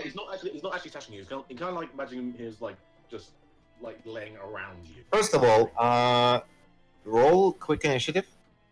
Okay. Just you, Sebastian. Okay. I just need to order the flow of the event. So yeah, first of all, Aza, as soon as she kind of presses herself against your body, she licks you on the cheek, like from the your chin towards the ear, and says "tasty," and just lets you go as soon as Sebastian takes you in snake hug. Yeah, probably just like move himself around her, basically just trying to keep her away from Aiza. Isa immediately says sorry for taking your time and like goes down the stairs traumatized. Like, oh no. I get it. I just kind of look towards Asa with a curious face. Yeah. Yeah, especially probably look directly at the woman, growl at her, then follow Aiza. She kind of says, "Shoo, shoo." Sebastian, heal.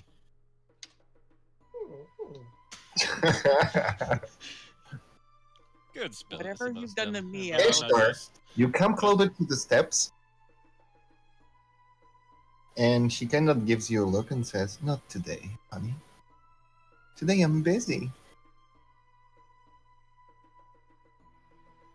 You think tomorrow is acceptable too? If I get some attention, it's okay.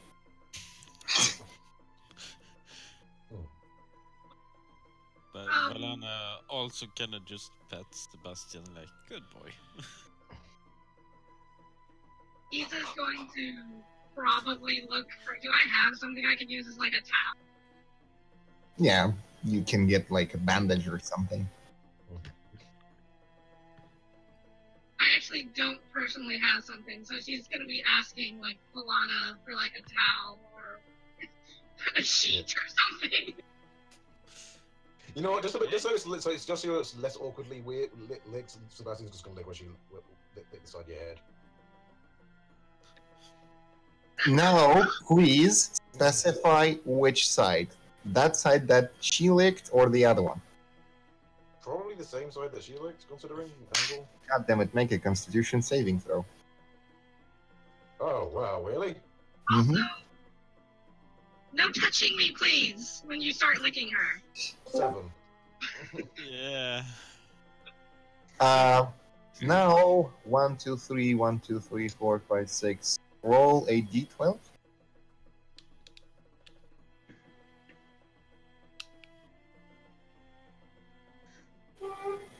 Seven. 1, 2, 3, 4, 5, 6, 7, 7. Sebastian, you sincerely love Mara. Like a person loves another person, yeah. Yeah, No, Sebastian, no, no. Sebastian just looks like he's like his eyes just go really wide. They just turns to Aisa. Sorry. Who was again? Mara, did you say? Yeah. Yeah. So Sebastian just turns, looks at Mara.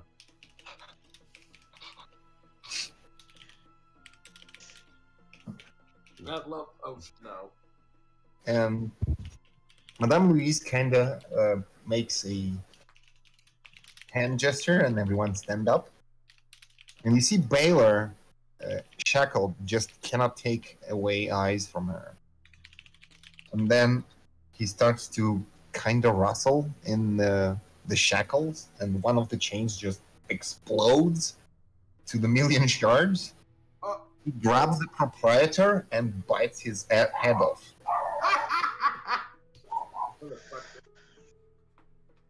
And he yells something. Does anyone speak Infernal? Nope. Negative. Alright. No. Oh, I'm sorry, Abyssal. Also negative. I'm assuming Mio does. I only know 2 languages. Yay! Right, so no one. So he mutters something like growling, incomprehensible. And he kind of just takes all the chains in one hand and pull them out with like the bricks out of the wall and the floor. And while he swings with the chains around himself, killing all the guards. Uh-oh. Uh-oh, Wait, indeed. Uh-oh. In one swing, and puts his palm down on the floor and scratches his own palm and starts bleeding down on the floor and utters something, and his eyes turn black. Uh-oh. Oh crap. He's just going to tell the people to clear the yard. They are already running, like, nope, this is not... Valana is going to yell towards the demon Silent. And just see what happens. Silence, you say. Like, yeah, tell him to stop. Whatever, like, shut up, I guess. Yeah. One word, silence. In which language? Over one round? The only... Well, Dwarven would be silly, so common is the only reason why... I believe there is no, like, if it doesn't understand your language, or if your command is directly harmful to it, the spell has no effect. So you yelled at the command, and it doesn't seem to be landing. So it doesn't understand common. Okay. Well, we know that much. And Because that was clearly not harmful. So I'm going to notify Isa that it doesn't know common at least. So Kenda stands up on one knee, raises his both hands, and there is like 2 rifts open to the sides of him. Oh. Great. Now we have more to deal with. Oh, can look at I that. cast spiritual weapon to just prepare myself? Oh, hello. Yeah, you all have like a round of prepare to this while he was doing all that. Oh, good. And you see like 2 slithering figures with Oh, it's Yeah. those things.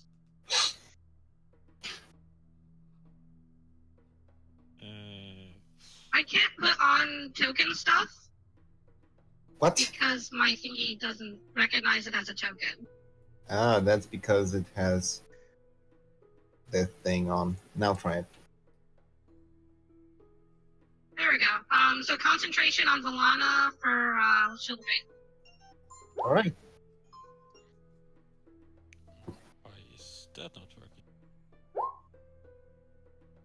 Okay.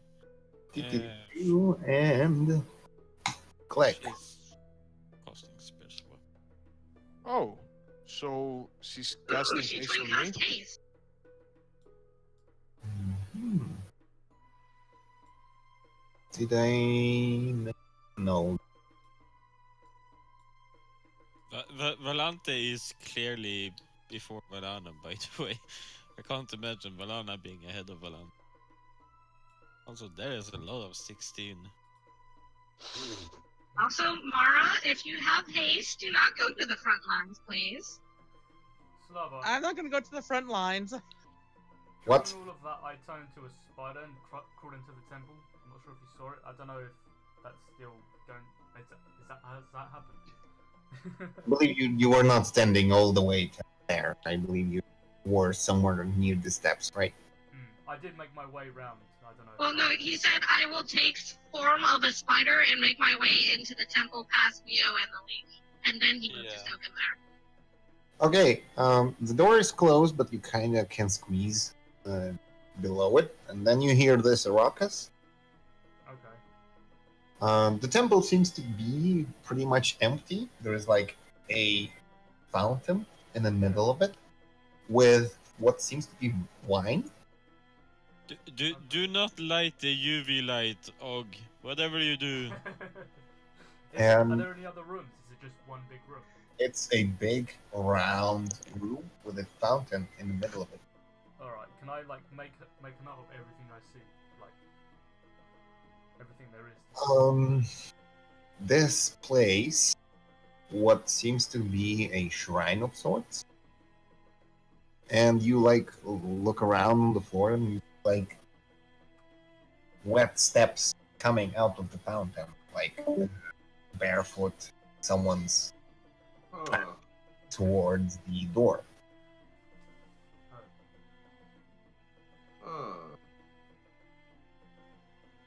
Did I have to roll a stealth for that, by the way? Or is it already played out? Well, they can't stop you from turning into a spider, but I don't think people can not notice you turning into a spider. Yeah, I mean that's why I hid up by the alleyway, well, the hidden bit. Then I turned into it. But Give me a moment, Necro is being... No, I'm asking about... Stopping an intention hog. Now I really wish I didn't hurt Ishtar. Why? It will be fine. Because... Okay, repeat your question, Og. Sorry about that. And your action surge. And a bunch of other stuff. yeah, so I didn't get spotted as I was doing it. No, no one paid attention to the spider. Okay, cool. It's a spider. If you would say giant spider, yeah, you get it. Yeah, Some notice. I wouldn't have done that. Well, yeah, then I guess once I see that there's nothing else in the room, and then once I hear something is going on outside, I'll change back into my normal form and Or no, just take a peek through the door again. See what's happening. There's a spider. Yeah. Okay, you're sitting on top of the door, or on the bottom, and peeking out, and you see all this hell going on. His breaking. Would it be possible, if I see there's like an imminent fight, is it possible for me to look through, like, is there a keyhole in the door? No, there is not. Oh, so I wouldn't be able to see through the door if I was in orc form. You kind of can squeeze below the door, like a gap between the door and the floor. I mean, like, I was thinking if I hid inside as an orc and casted abilities from the inside hiding. Very brave of you, man. But yeah, that can be an option if you have visual, but yeah. not I mean, would I like have to a open the spider. door slightly and then like keep out of sight and just cast like moonbeam and shit like that? Yeah, you can slightly open door. Yeah, you can do that. We'll see. Yeah, but if the fight's gonna happen, like when it is, I'll do that. I'll turn back into orc form. Okay. So everyone done preparations, right? Yep. Yeah. Mara twin casted haste on Istar and Volante. And for my turn, since I'm first up, because that was the pre-battle thing's preparation, Okay. to use For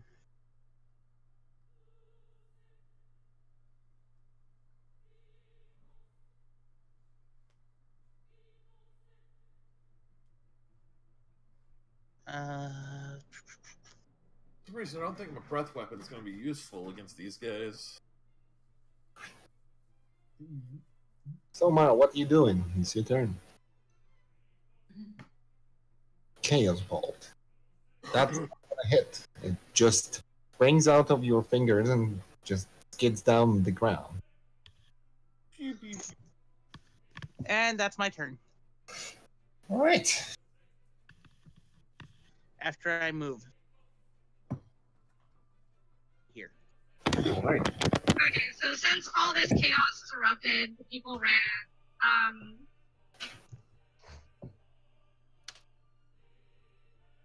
He's just gonna move 20 feet there-ish. Tell the people, or tell Mito to protect. I'm just gonna call her the mistress because we didn't get a name, but I'm pretty sure everyone knows who that would be. Besides me, who will surely agree that it's his mistress. So Yeah. Well, that's fine. I'll protect her with my life.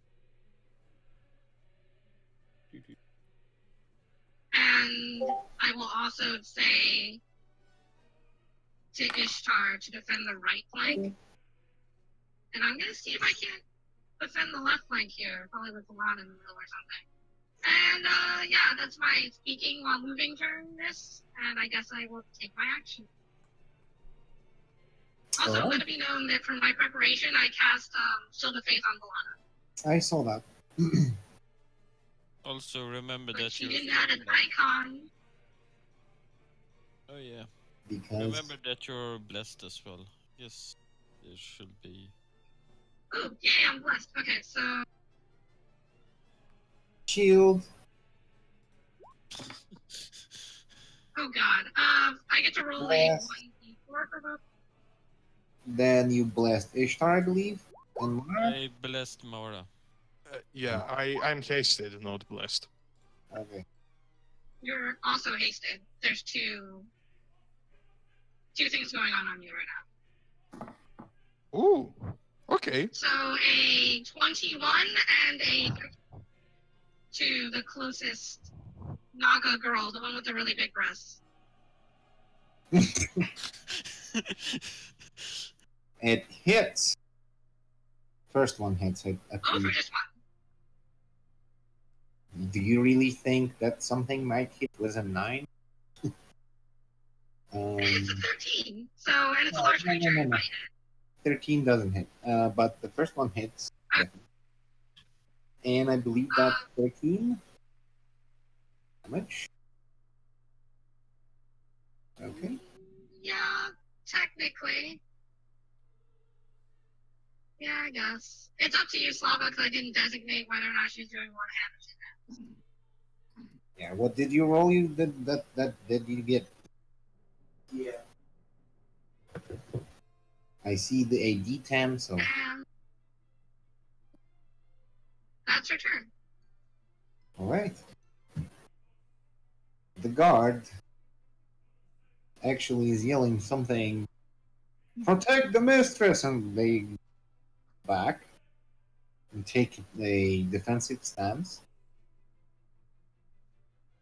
seemingly readying something. This madame, with what This looks takes attack of opportunity. what? I'm wondering if it has reach or not, basically. Give me a moment. I believe no. No. Okay. How? Wait. He has an attack that is reach. She's not going to use her reaction for that thing. Particularly. Okay, so she kind of looks at the guards and starts swinging wildly.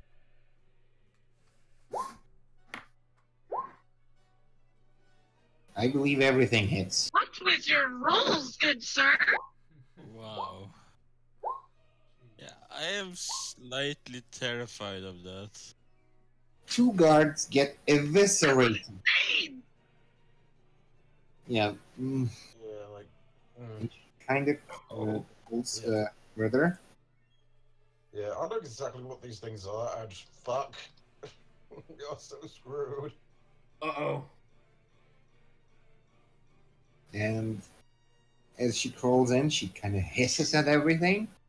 And actually, she's not using long swords. She's using like a skulls on chains and spinning them around herself.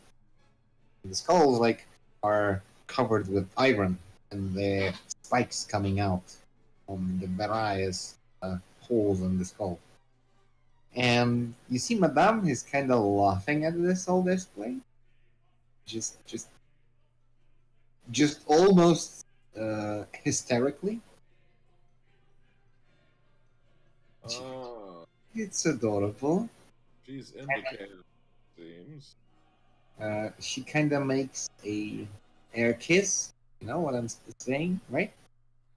Kind of kisses her palm and then to one of those. Blows you a kiss. Saves charisma. Oh shit! What is up with your rolls today, goods? And she kind of backs off and says, "That's interesting. Twice today, that never happened." She kind of pushes me away a little bit. Come on, creature, protect me. Of course. Well, we're fucked. Okay, Volante, it's your turn. Where's Volante?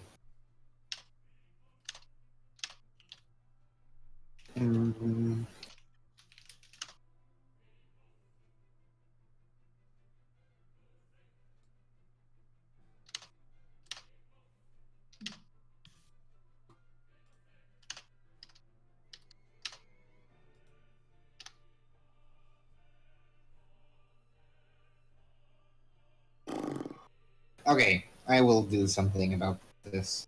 So you're encountering, okay, she goes there,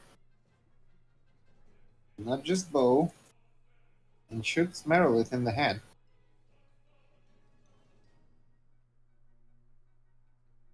So she has advantage because she's invisible. That means she has a sneak attack. So 22 hits. And she hides behind the tent. She's also hasted, right? She's hasted? Yes, I hasted. Oh, Lucky you I and hasted. Alright, so she will shoot twice then. I have a request. Is she ready to action to attack on someone else's turn? That's gonna hit 2. And she hides.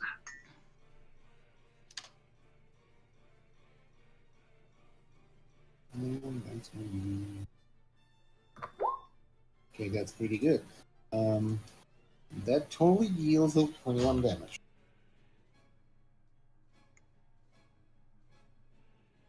That's gonna be her turn. Valana.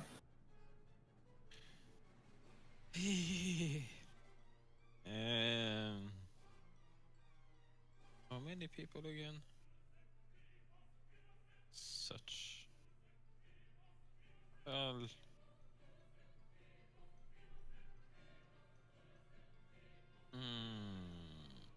Ich liked it at all.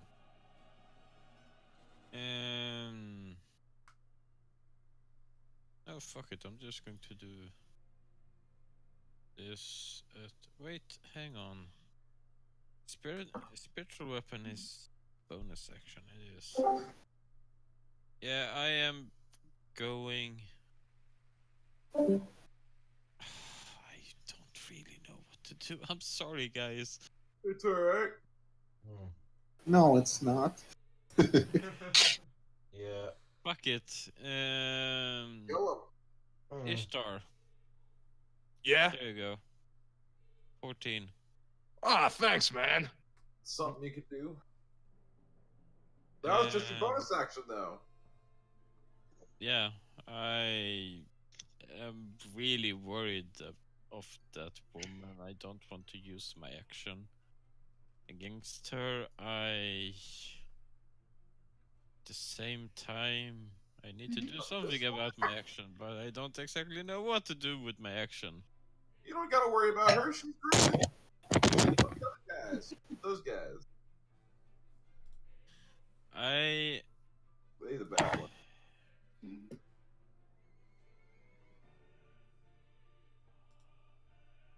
I am. You can do it. Up here, and I'm going to move over here next to Ishtar, and I'm going to use the dodge action. Simple as that. And hope that I can soak some of those, because I, out of character, believe that she has up to 6 attacks, which is insane. Only I can rival that. Yeah, that's what Balor does. He can summon up to 2 of those guys and roll that good on that. Yeah. So I. Maybe her attacks allow her a second attack if she kills her target or something. She has 6 hands. I'm pretty sure it's just how many attacks she has. Yeah. I'm being an optimistic person here. Hey, I'm not trying to be like pessimist. Yeah, she has at all times. Regardless, dodge action, try to see if I can take some of the hits for Ishtar. Okay. And that will be the end of my turn. Is my first instinct still to protect that lady there? Yeah. I have an idea, but first get to my turn. Oh no. Alright, the other matter, Kendall looks at Aza, hisses at her, and then, damn it.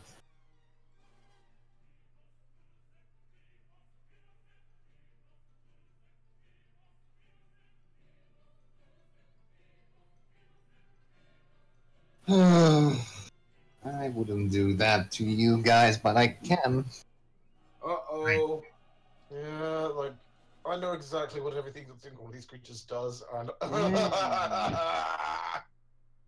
Okay. Petrification. Oh, not petrification. She can summon more kind demons. of worse to a certain degree. She can summon more demons. Yeah, Oh. demons can summon those, like this guy summons demons, and the demons summon more demons. Demonception. Wings at Aza, trying to grapple you. Battle. Okay, so a grapple check. So No, if she hits, she grapples you. And then you can escape after. She doesn't deal. Oh, wait, she actually deals damage when grapple you in weapon grappling. 17 bludgeoning. She kind of pulls you closer to herself. And then she lands 1, 2, 3, 4, 5 hits on you.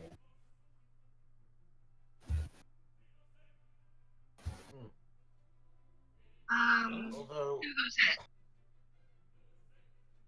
1, 2, 2 of those, right? The 25 and 24. So additional 23 damage. And I need you to make a concentration check. 17, 14, and 9. So basically, Three of them, right? Yep. Save. Lowest was 12. I know that was Lowest the five. 13. That's still 10 or higher. The last one. Nice. Oh, I was doing 15, 25, 12. 17, 14, 9. So it's 8, 9, then again 10, then 10. Yeah, so basically you need to roll 3 times. So you roll twice. No, stop that. 15 for the first roll, 25 for the second roll, 12 for the third roll. It doesn't work that way. That's an advantage roll. Roll again. Okay, still good. Okay, 12. So the second part, if you don't have advantage. Okay, so you're good. You're still continuing to the country. But oh boy, Yeah, we need to end these creatures fast. the guy jumps over to the stairs and Uh-oh. tries to grab Madame. Protect. Let's see what he does. 15. And then acrobatics. Oop. She actually ducks away.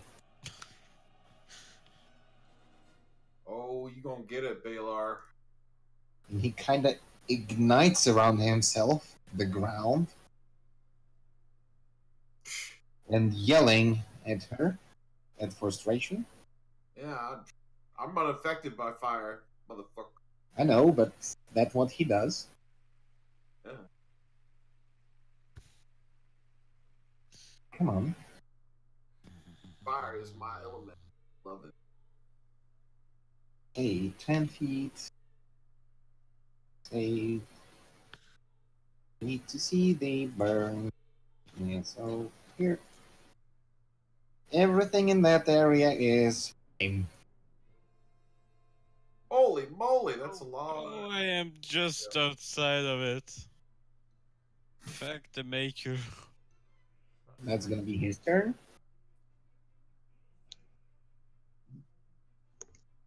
Does it not do any damage? It does damage at the start of your turn. So you're behind the door, so it doesn't spread there. So you can open the door right now and like look away outside. Okay. If you want to something else there. If you open the door, the fire will come in. Yeah. Ah, fuck. Oh, shit. Yeah, this is where you save the day, I mean, because this was all your plan. I mean, I was Excellent plan. My plan wasn't for him to summon two monsters, whatever they So are. wait, what? Somehow I don't believe you. It was all me. Oh shit. Hold on. Yeah. What, guys? It's exactly your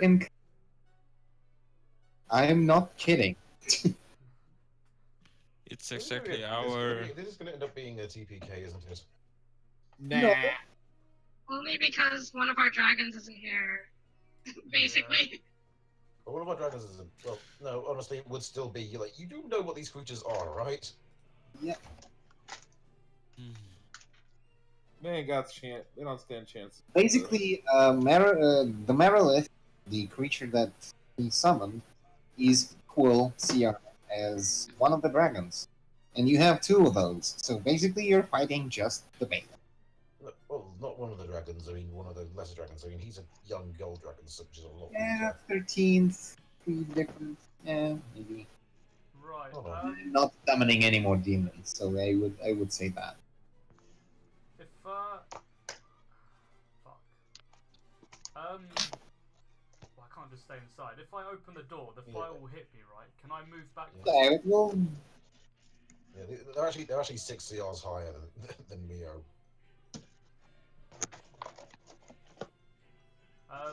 the Balaam, yeah. No. Mio's a young gold dragon, right? Yeah, 13. Merilith. A young gold dragon is 10. Hmm. Can I, if I, well, so I open the door and the fire spreads towards me. Can I like dash back even if I do take a hit? Can I like get out of the radius but still have vision? Yeah, you can. Should I take a hit then? Yeah, you have a ring of a ring. Yeah, I'll take Dex half save on the first like wave of fire. So yeah, please roll a Dex save. And you have a ring of fire resistance, so if you pass, you will take only quarter of that. That's gonna do it. So you take quarter of damage, which heals 3d6.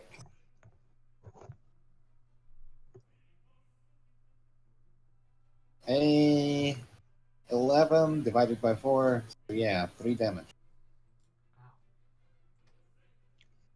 It burns, but god damn it, it doesn't burn a lot. Yeah.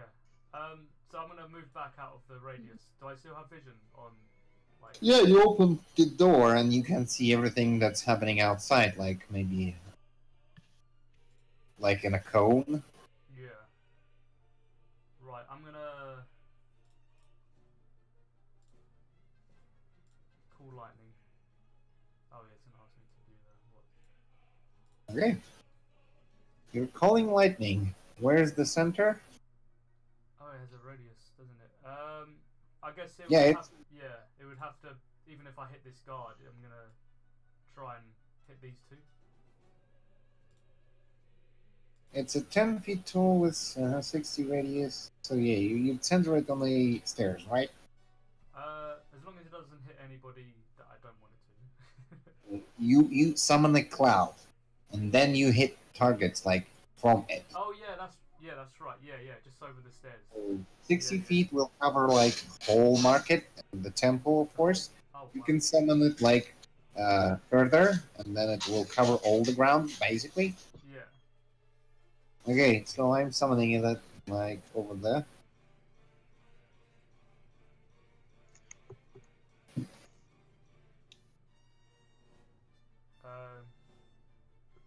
Do I hit straight away, or do I have to? Yeah, you show me where do you summon the lightning. That's the radius of the cloud. Where you hit. Here. There. Yeah,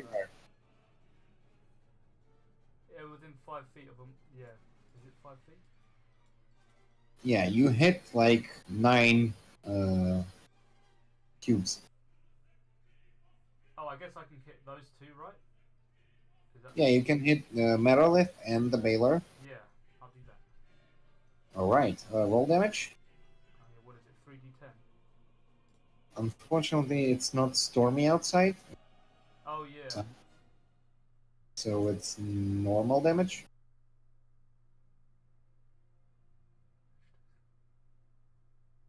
And I believe there is a dexterity saving throw. Yeah. So I'm not. So dexterity, here it comes. Baylor succeeds. 3D. Barrel. This barrel. Actually, the fails. So roll me damage. Is it 3d10? Am I? Yeah. Yeah. Okay. It's 3d10 unless you're casting at a higher level. Yeah. So 17. This is gonna be half. 8 here and 17 here.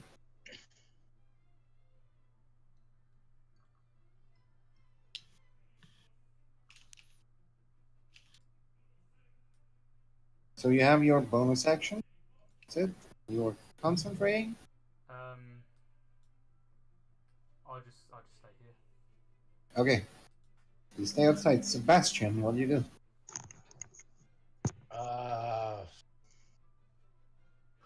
No. You're in love with Mara. Fuck it. So I was just gonna go over to here and try to constrict this thing. Constrict the constrictor. Oh, all You right. took it from me. Grapple the grappler. Interesting. Yeah. Well, it's not grapple the weapon; it's restrain them. Yeah, I get it. And an attack. Yeah. That's gonna miss. Wait, I still have inspiration from when I did it. Yeah, you can re-roll that. You could add it to the attack. Could I turn it to switch to advantage? You want to spend your to advantage. Yeah. Are you sure? Well, that would make it 22, so... But are you sure? The thing is either that or just get killed by this thing next turn. I'm just saying. If are you sure? I'm just thinking...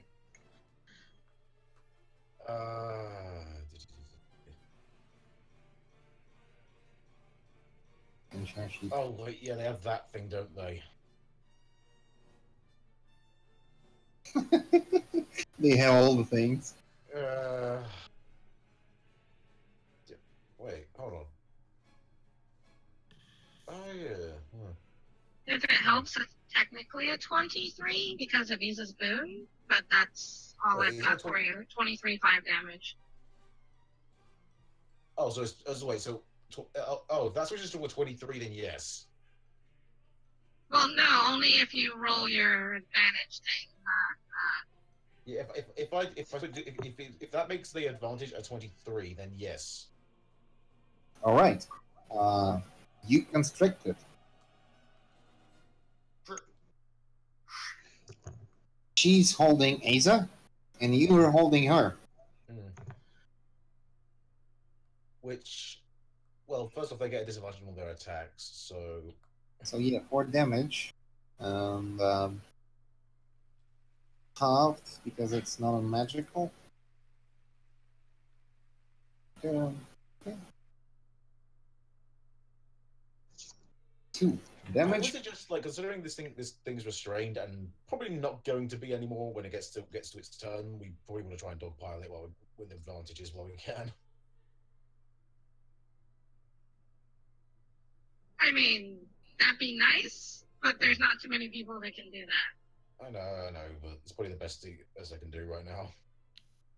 Yeah, it's the only use he can. All right, the guards run at one of the snake woman, and we'll try to spear it.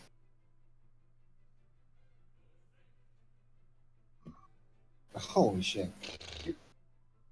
What the hell is with my roll? I don't know. Go. But it's not a magical, so well. No, God, no. Okay, that's gonna be that. Mew, your turn. Right. Gonna do some biting and some clawing against this Baylor. Protect this lady over here. Okay, you are immune to fire damage, right? Oh yeah. Okay. Do one of these and two of these. Holy shit. Bite does hit. Claw doesn't, and the other claw does hit. So total 29 damage, and it's all magic. And you kind of jump on him and start clawing him, biting him. Yeah, because you're not a flying thing. No, I'm like clawing and biting at his knees, pretty much. Like, All right. All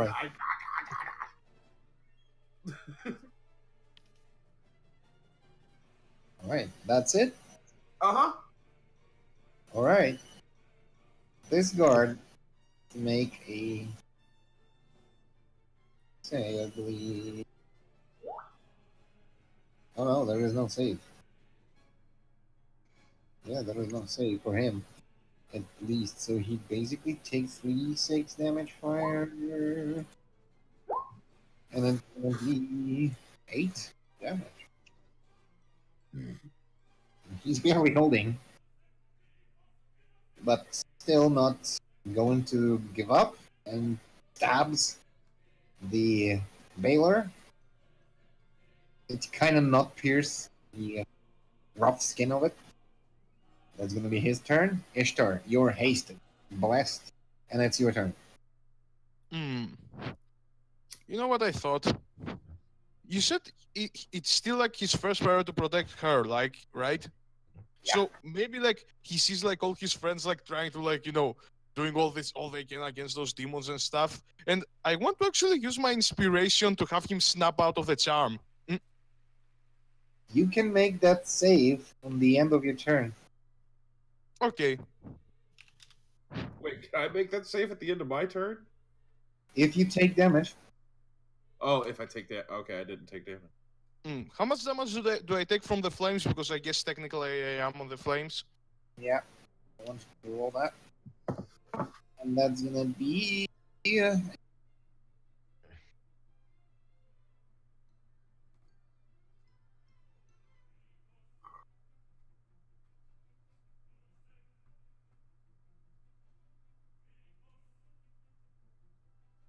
Yeah? How much? 11. 11. I didn't hear it. 4 plus 1 plus 6. 11. Also, remember, you're still hasted. Yeah. What does that do? You get an extra attack. When you get a double speed attack. And you also get the plus 4 to your... If you want to play safe, you can do your normal 3 attacks and still take like the dodge action or something. I mean, it already like raises my AC, right? Yeah, yes. 8 does By 2, yeah. By 2. Yeah, I'm gonna do 4 attacks. Oh god. And that's your regular quantity of attacks. Left, right, right? And then you have hasted attack action. You do it too. So, I think my normal attacks are 3. The hasted will be the 4th. Because of his 2-weapon fighting. Oh, right. So yeah, 4 attacks. Hits, misses, badly misses, misses. I have this though. I can like reroll the 12 and 14, right? You will add like... Not reroll, you can roll Yeah, a not reroll. D4 and D4, add the yeah, result. 4. Let's see all the attacks. So the 12 is a 14. That was all of the attacks. 14 does not hit. And the 14 is a 16. Yeah, 16 does hit. Okay, so he hits 2 times. 2 times. 10 damage. 10 damage. 19 damage.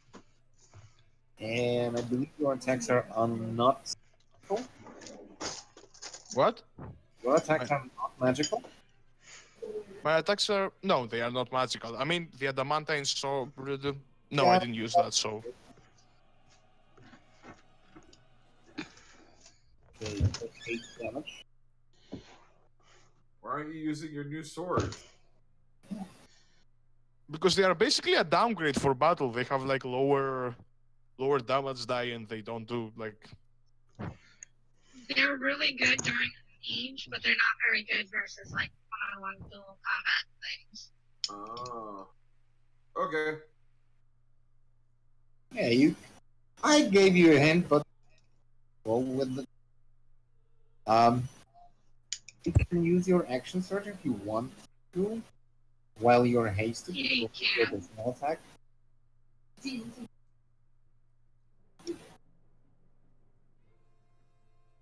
Think about that. I mean, I used it on my battle with like Asa. Does it like count as like me not having it now? Oh, yeah, I would say so. I would say also that was like battle. What? That really roll. I don't like. You were like role playing. Yeah, I will allow you to have your Okay. action surge back. So yeah, I guess he'll roll other 4 times since he has the hasted. 3 times. You don't get your hasted action back. Oh. Sad.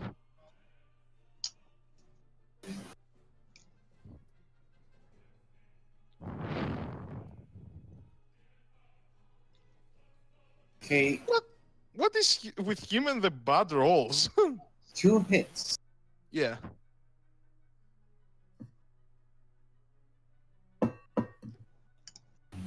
Goodbye. You like wild What? now because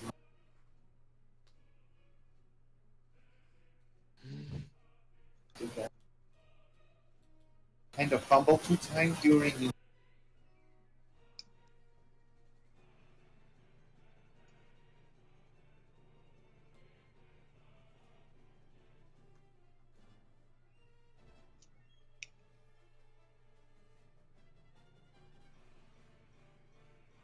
What?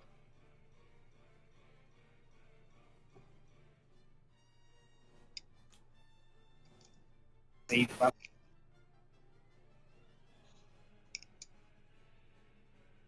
Oh, the charisma save. But I can't hear you. Like, you talk for like a split second and then you cut. got them. Click on your character. We heard ga and da. To the left, top of your monitor, in the left top corner, there is like a button saves. You don't need to access your character sheet. Yeah. Charisma save, right? Go for it. You can use your inspiration to add to that, so you can snap out of it. Yeah. I'm gonna use my inspiration to snap out of it. Roll additional. Well, you gotta roll. Hope you roll like 10 or something. Oh. Well, not a 10 per se, but yeah. Roll a 1d20. Yeah, roll 1d20 and add the result. You kind of, put down the pink glasses, and now you understand that your idea is not to actually protect that girl. He's gonna look back at her. He knows he had been charmed, right? It was slightly different, but you know that something was wrong. You thought that could subdue me? And he's gonna laugh at her face. She kind of Did, even if it was only temporary. looks at you with, well, let's say pity in her eyes. She knows that you cannot resist her. Like, there is no way. And Yeah, but somehow it just you did. snap out of it. Okay, that's your turn. Correct. Yeah, that's my turn. I can't do anything else. These guards run over here. and start to spear the monolith. Doesn't hit. Goes over there. There. That doesn't hit. So she deflects their blows. Something is wrong with the turn order. Okay, Mara, it's your turn again. Okay. I'm going to use Mass Healing Word. Nice. Thank you. And I'm going to re-roll that because I have that as a sorcerer ability. Yeah, waves of chaos. Of course. 5, right? Yeah, everyone in the party heals 5. Okay. This is I like up to 8 people. Yeah, everyone. Everyone heals 5. And then bonus action. Mm-hmm. Actually, that was your bonus action. Mass healing was the bonus action. Oh. Yeah. Yeah. So you have your action. Well, I can still. For my action, I'm going to use Firebolt. Okay. At. This one right here.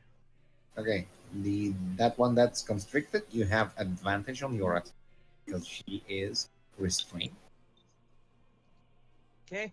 Let me go to the. I think I have this set up right.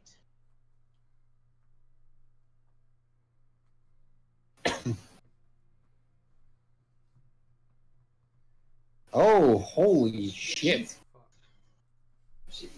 That's a 28 from a firebolt. So, Mara bombs. Yeah, that's It wasn't really a firebolt. It was more like a focused fireball. Yeah, like really like white hot flame. But it doesn't deal as much damage as you have anticipated. Only the half. Minus and 28.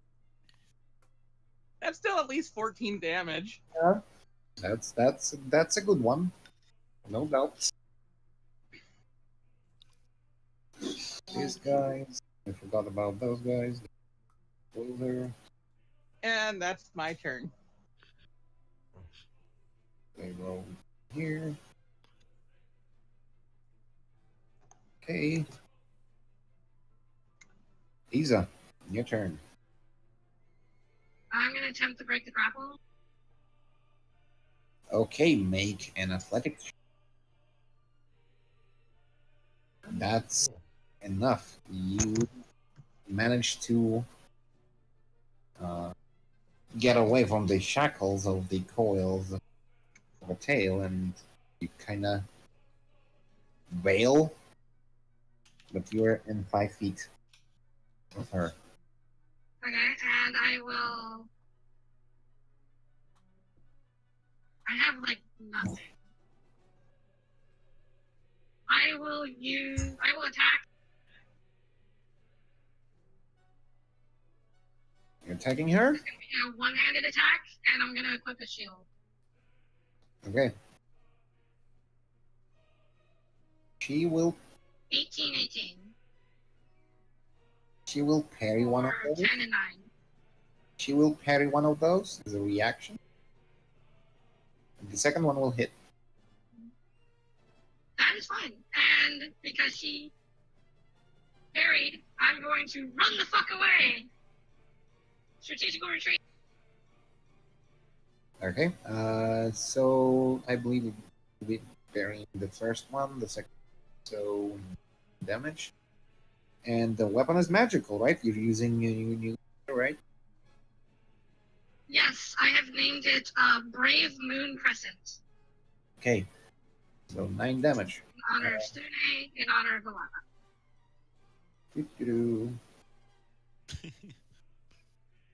All right. And that is her turn. Got it. This guard will go I'm into so death. sorry, Snog, by the way. I know what's about to happen to you. There's really Yeah. nothing I can do about it. Who, me? Yeah. No, Snog. Oh, Not Og. Snog. Okay, now this girl will do some lousy action. They do have disadvantage on their attacks. Yeah, but that's another one. Not the one that you're holding, yeah, but she can use her action to get out. Oh yeah. Okay. Yeah. So there it goes. She will try to grapple Valana. That's gonna miss, right? Yeah. And she gonna slash at each guard. Oi, oi, oi. 1, 2, Who 3. didn't roll for something there? Oh wow. 1, 2. This dies. This dies. Holy moly. Too much Unholy damage. moly. One survives. Then she. That was 1, 2, 3, 4 more to attack. So she will attack Ishtar and Valana. Doesn't Valana take the dodge action? Yeah, so it's disadvantage. Yeah, it doesn't automatically miss. Yeah. So basically, she fails critically on Valana and 17 against. And I believe Ishtar doesn't get hit because he has Yeah. a DC of 1. I have 20 and with haste 22, so yeah. So right. All misses. Nice. Madame doesn't take damage from fire. Steps out of the coil.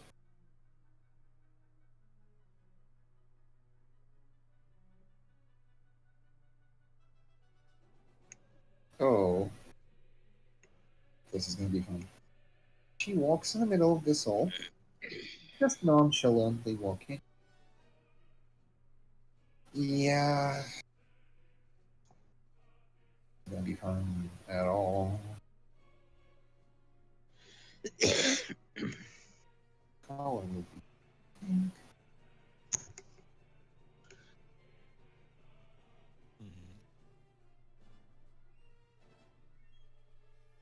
And this is stupid, but everyone in this radius needs to make a charisma save.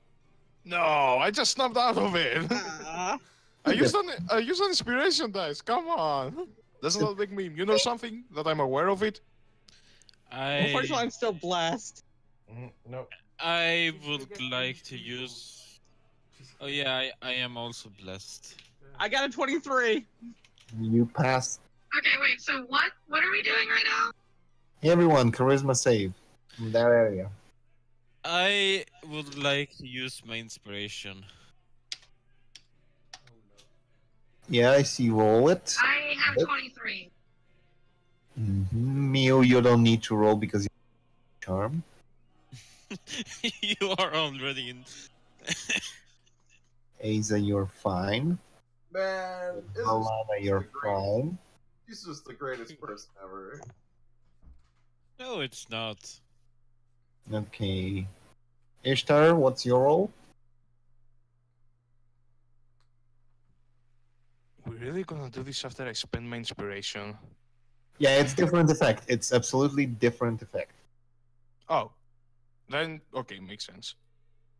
You're immune for next 24 hours for whatever that was. You resisted. But right now...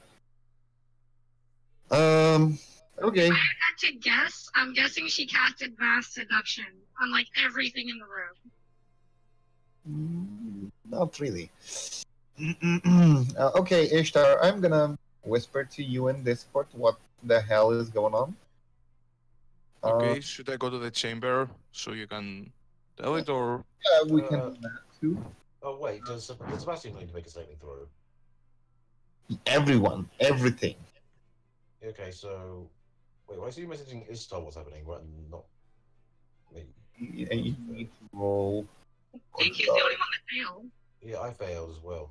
Everyone else literally rolled a 23. Fail. Success one. Success. Wow. Then... Matter. Oh, too much saves. But first two, yeah, then they have advantage against spells and 120. See that one passes, one fails.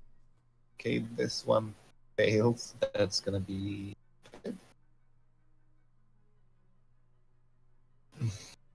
Oh, what? Ah, then my cat's It's on the not keyboard. get deleted? My cat stepped on the keyboard and pressed the delete key. Oh, okay. Okay. Sebastian, what did you roll? I rolled a 10. Okay.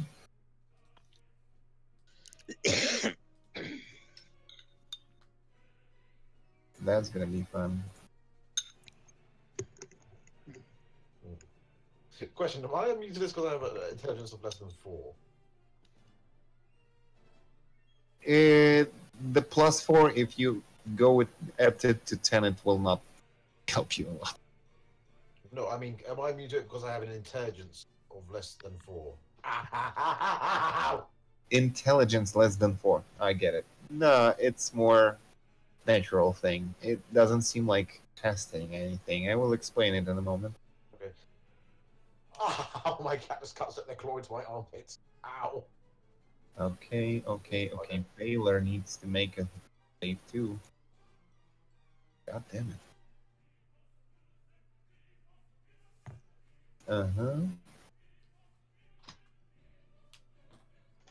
Oh, saves? Good lord. That would be awful.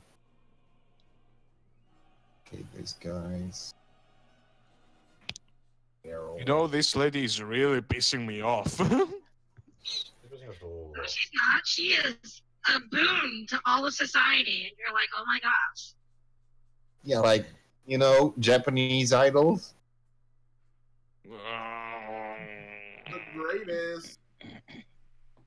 Okay, I believe I marked everything.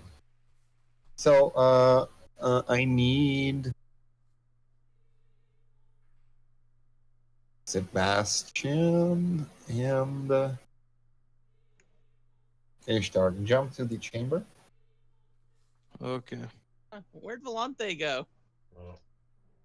I'm here. She's but out of range. Who? You're not here, Og? Yeah, I'm good. Oh, I see her now. This is She's quite kind of blending painful. into that. Yeah, I don't know what just do you want happened. me to go I'm guessing inside? it's mass seduction. Wait, what?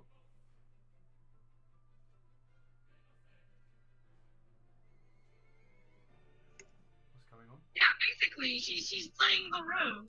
The rogue should not be anywhere near the conflict. She should be watching the bodies drop and putting them down from a distance.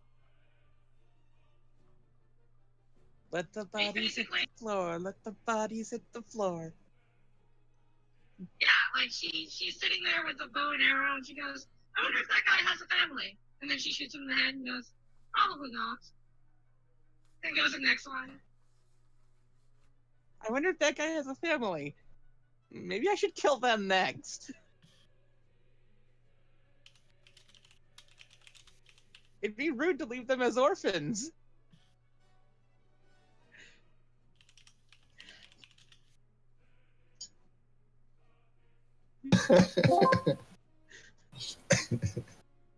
That's gonna be fun. That's not good when the DM comes back first. And Yeah.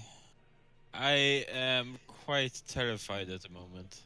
Someone please hold me. Okay. Oh, that your wish will be granted. Just you wait. I don't like the evil laughing. Blair, Blair, I don't like being answered, oh, that's going to happen, don't you worry, when I say, please hold me. Okay, that's what she's gonna do. She's gonna target one of the Marilith that was not affected. That with the Snog.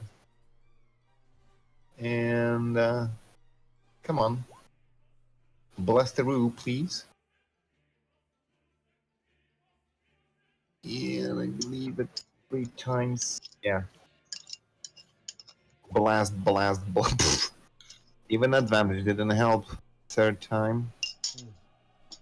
So she deals. Holy shit, that 29 and 33 points of damage to it. And she kinda raises her hands up and says, "Love each other."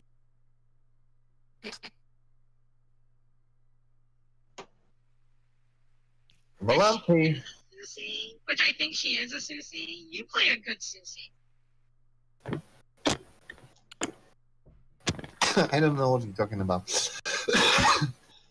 Succubi. No. It's not a succubi. Okay.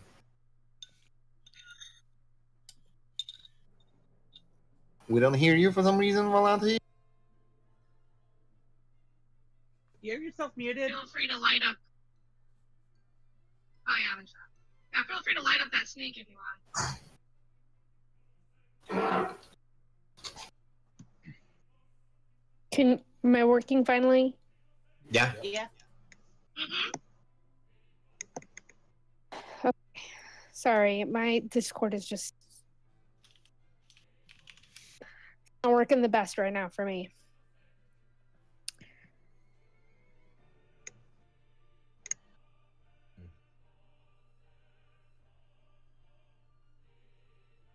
By the way, attacking this one will be at a disadvantage because they're currently restrained.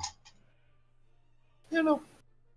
You have advantage on all attacks against it, so basically it's immediate sneak attack. So I think I'm hastened right now. Yeah, you're hasted. Oh wow. That'll hit.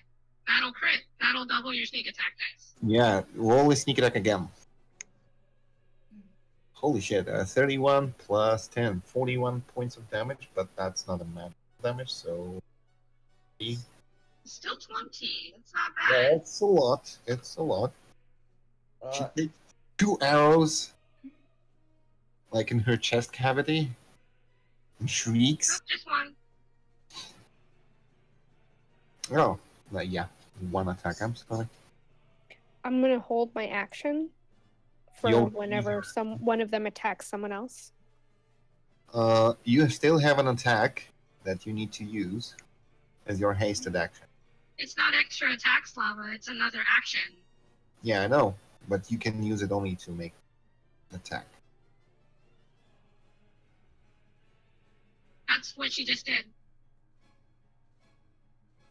And she holds her action, the second part. Yeah, alright. Let's say, okay. So you will attack whatever attacks someone of your party, right? Correct. Good. Volana, your turn. I just kinda hear the weird lady saying love each other, and I'm just like, nope, that's not going to happen. Been there, done that, not that guy again. I'm sorry that I'm stumbling like this on my turns. I am going to... Well, I am going to heed her words. I am going to put... Am I? Nah, I am... God damn it! You know what? I am going to do this. Because I planned to do the cure wounds, but then she ran away from me. So there you go, Asa. And I get half of that, so that's 8. Good. And I will do the dodge action. That will be the end of my turn. I can fight again.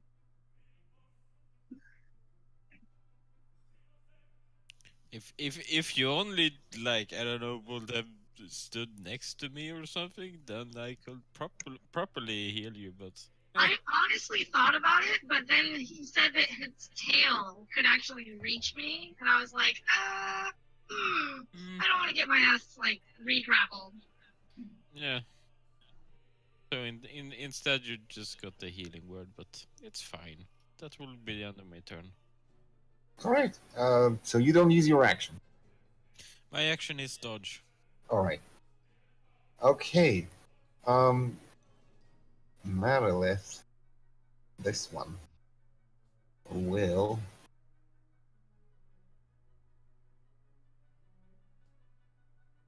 over there.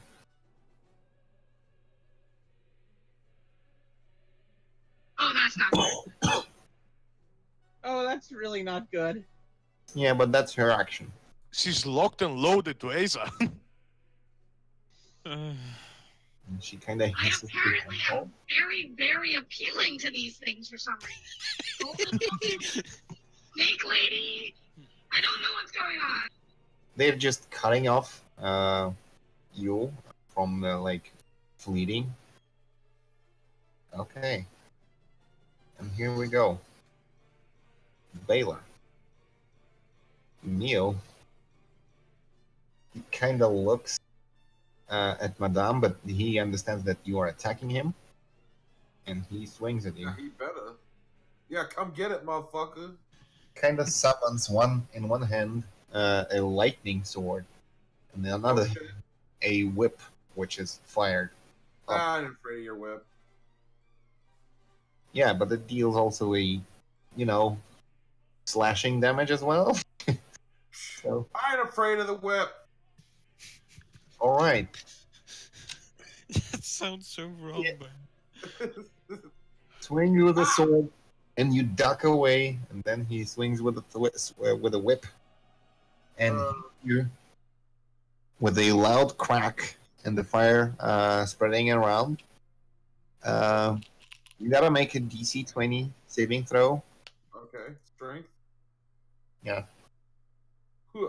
I mean, to be fair, I don't think you can pull him any closer, anyways.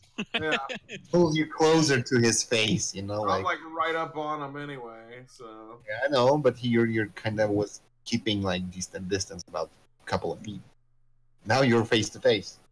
all right, what up? I'm gonna eat you, punk. He kind of yells you in the face, like with loud roar. Fire spreads out. Okay, I'm like, haha, dancing in the fire. I don't even feel this, punk. Oh, he got deleted. You still get 13 slashing damage. I barely feel this. You fought the wrong dragon. I'm gonna kill you, Baylor. He doesn't understand you. Yeah, I know. He really is the worst dragon opponent he could have picked. Well, he's golden, and then Madame was golden, and I decided that she would be certainly attracted for something golden. Is that why he licked me? Because I wear gold? Maybe. Sure, whatever you need to tell yourself. Yeah, I know. Og, you still have your lightning summoned? Yeah, I'll just do it again on them. Yeah, Again where is there. Dog? Okay. Yeah, I remember the token. My cat deleted the token. So basically, again, okay, dexterity save, and then again a dexterity save. Yeah. They both failed. Wait, what's your DC? I it was believe a 15, hold on. 16, right? I thought it was a 15. 15. Oh, all right. Hold on, DC 13. Your DC is 13. Oh, As my I one. Yeah, Og AC 14, DC 13. I believe that's you. Yeah. So both of them succeed because they have advantage save against magic and spell effects. But they still take 10 damage each.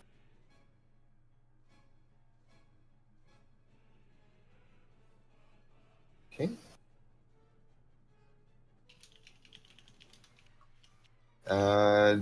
Will you move, do anything else for your bonus action? No, I'll stay here. All right.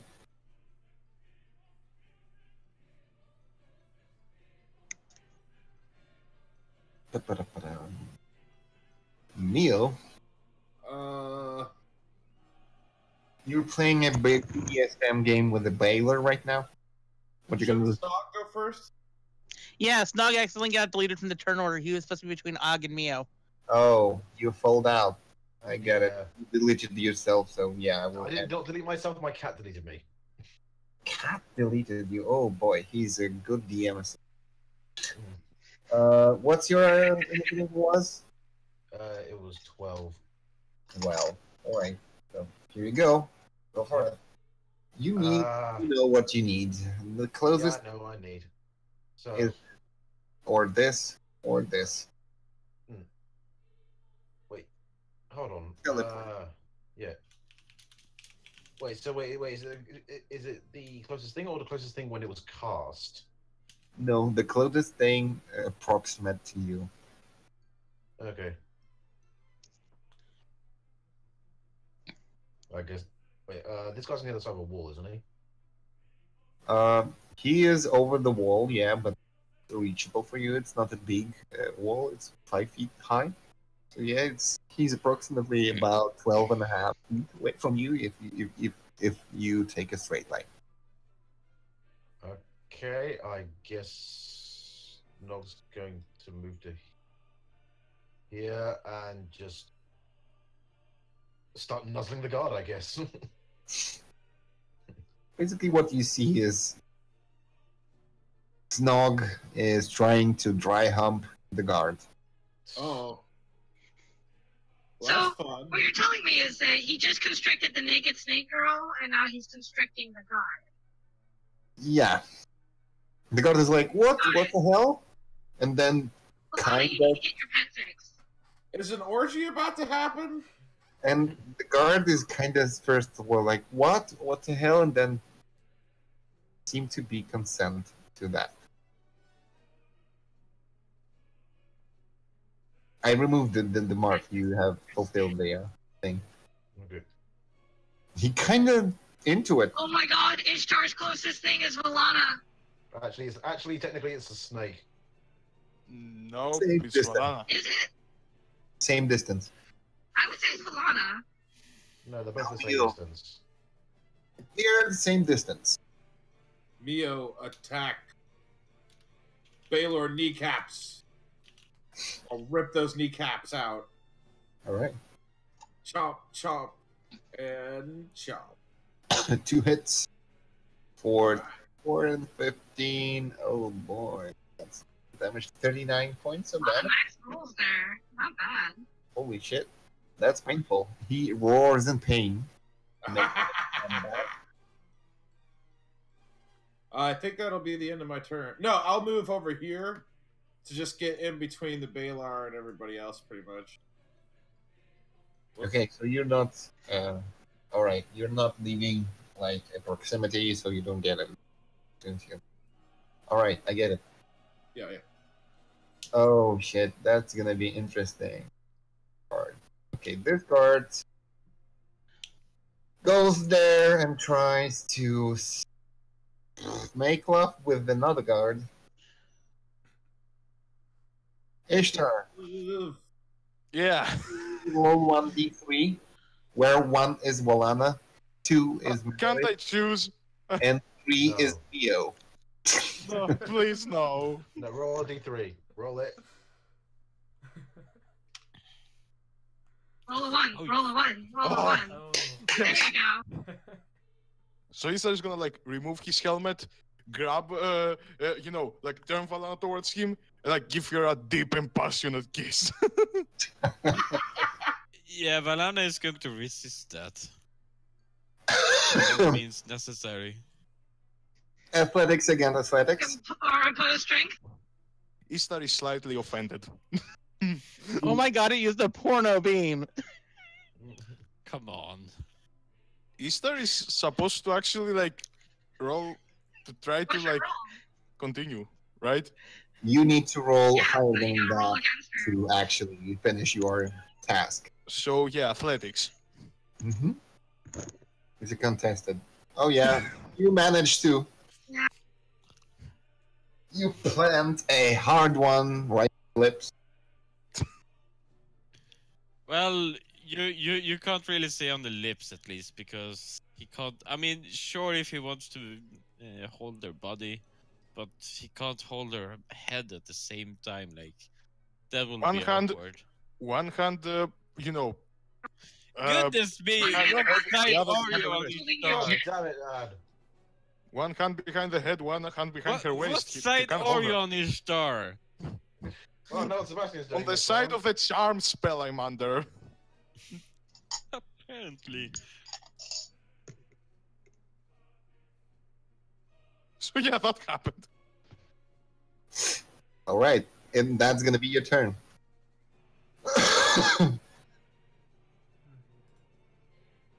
And you immediately like understand that something is wrong again, but you're out of it again. So basically, you did what you wanted. You don't want it anymore, unless you really do. Okay, this guy is dropping his spear, climbing onto Marilyn, and trying to touch her boobs. Well, at least he's a man that knows what he wants. He's not interested in me or ass. He's a tits man. Are you trying to say something about us? Well, Okay, you were very undecisive, Sidori. I'm just saying. you guys, I need to go to the bathroom. We didn't have a little break. We will continue in a couple of minutes.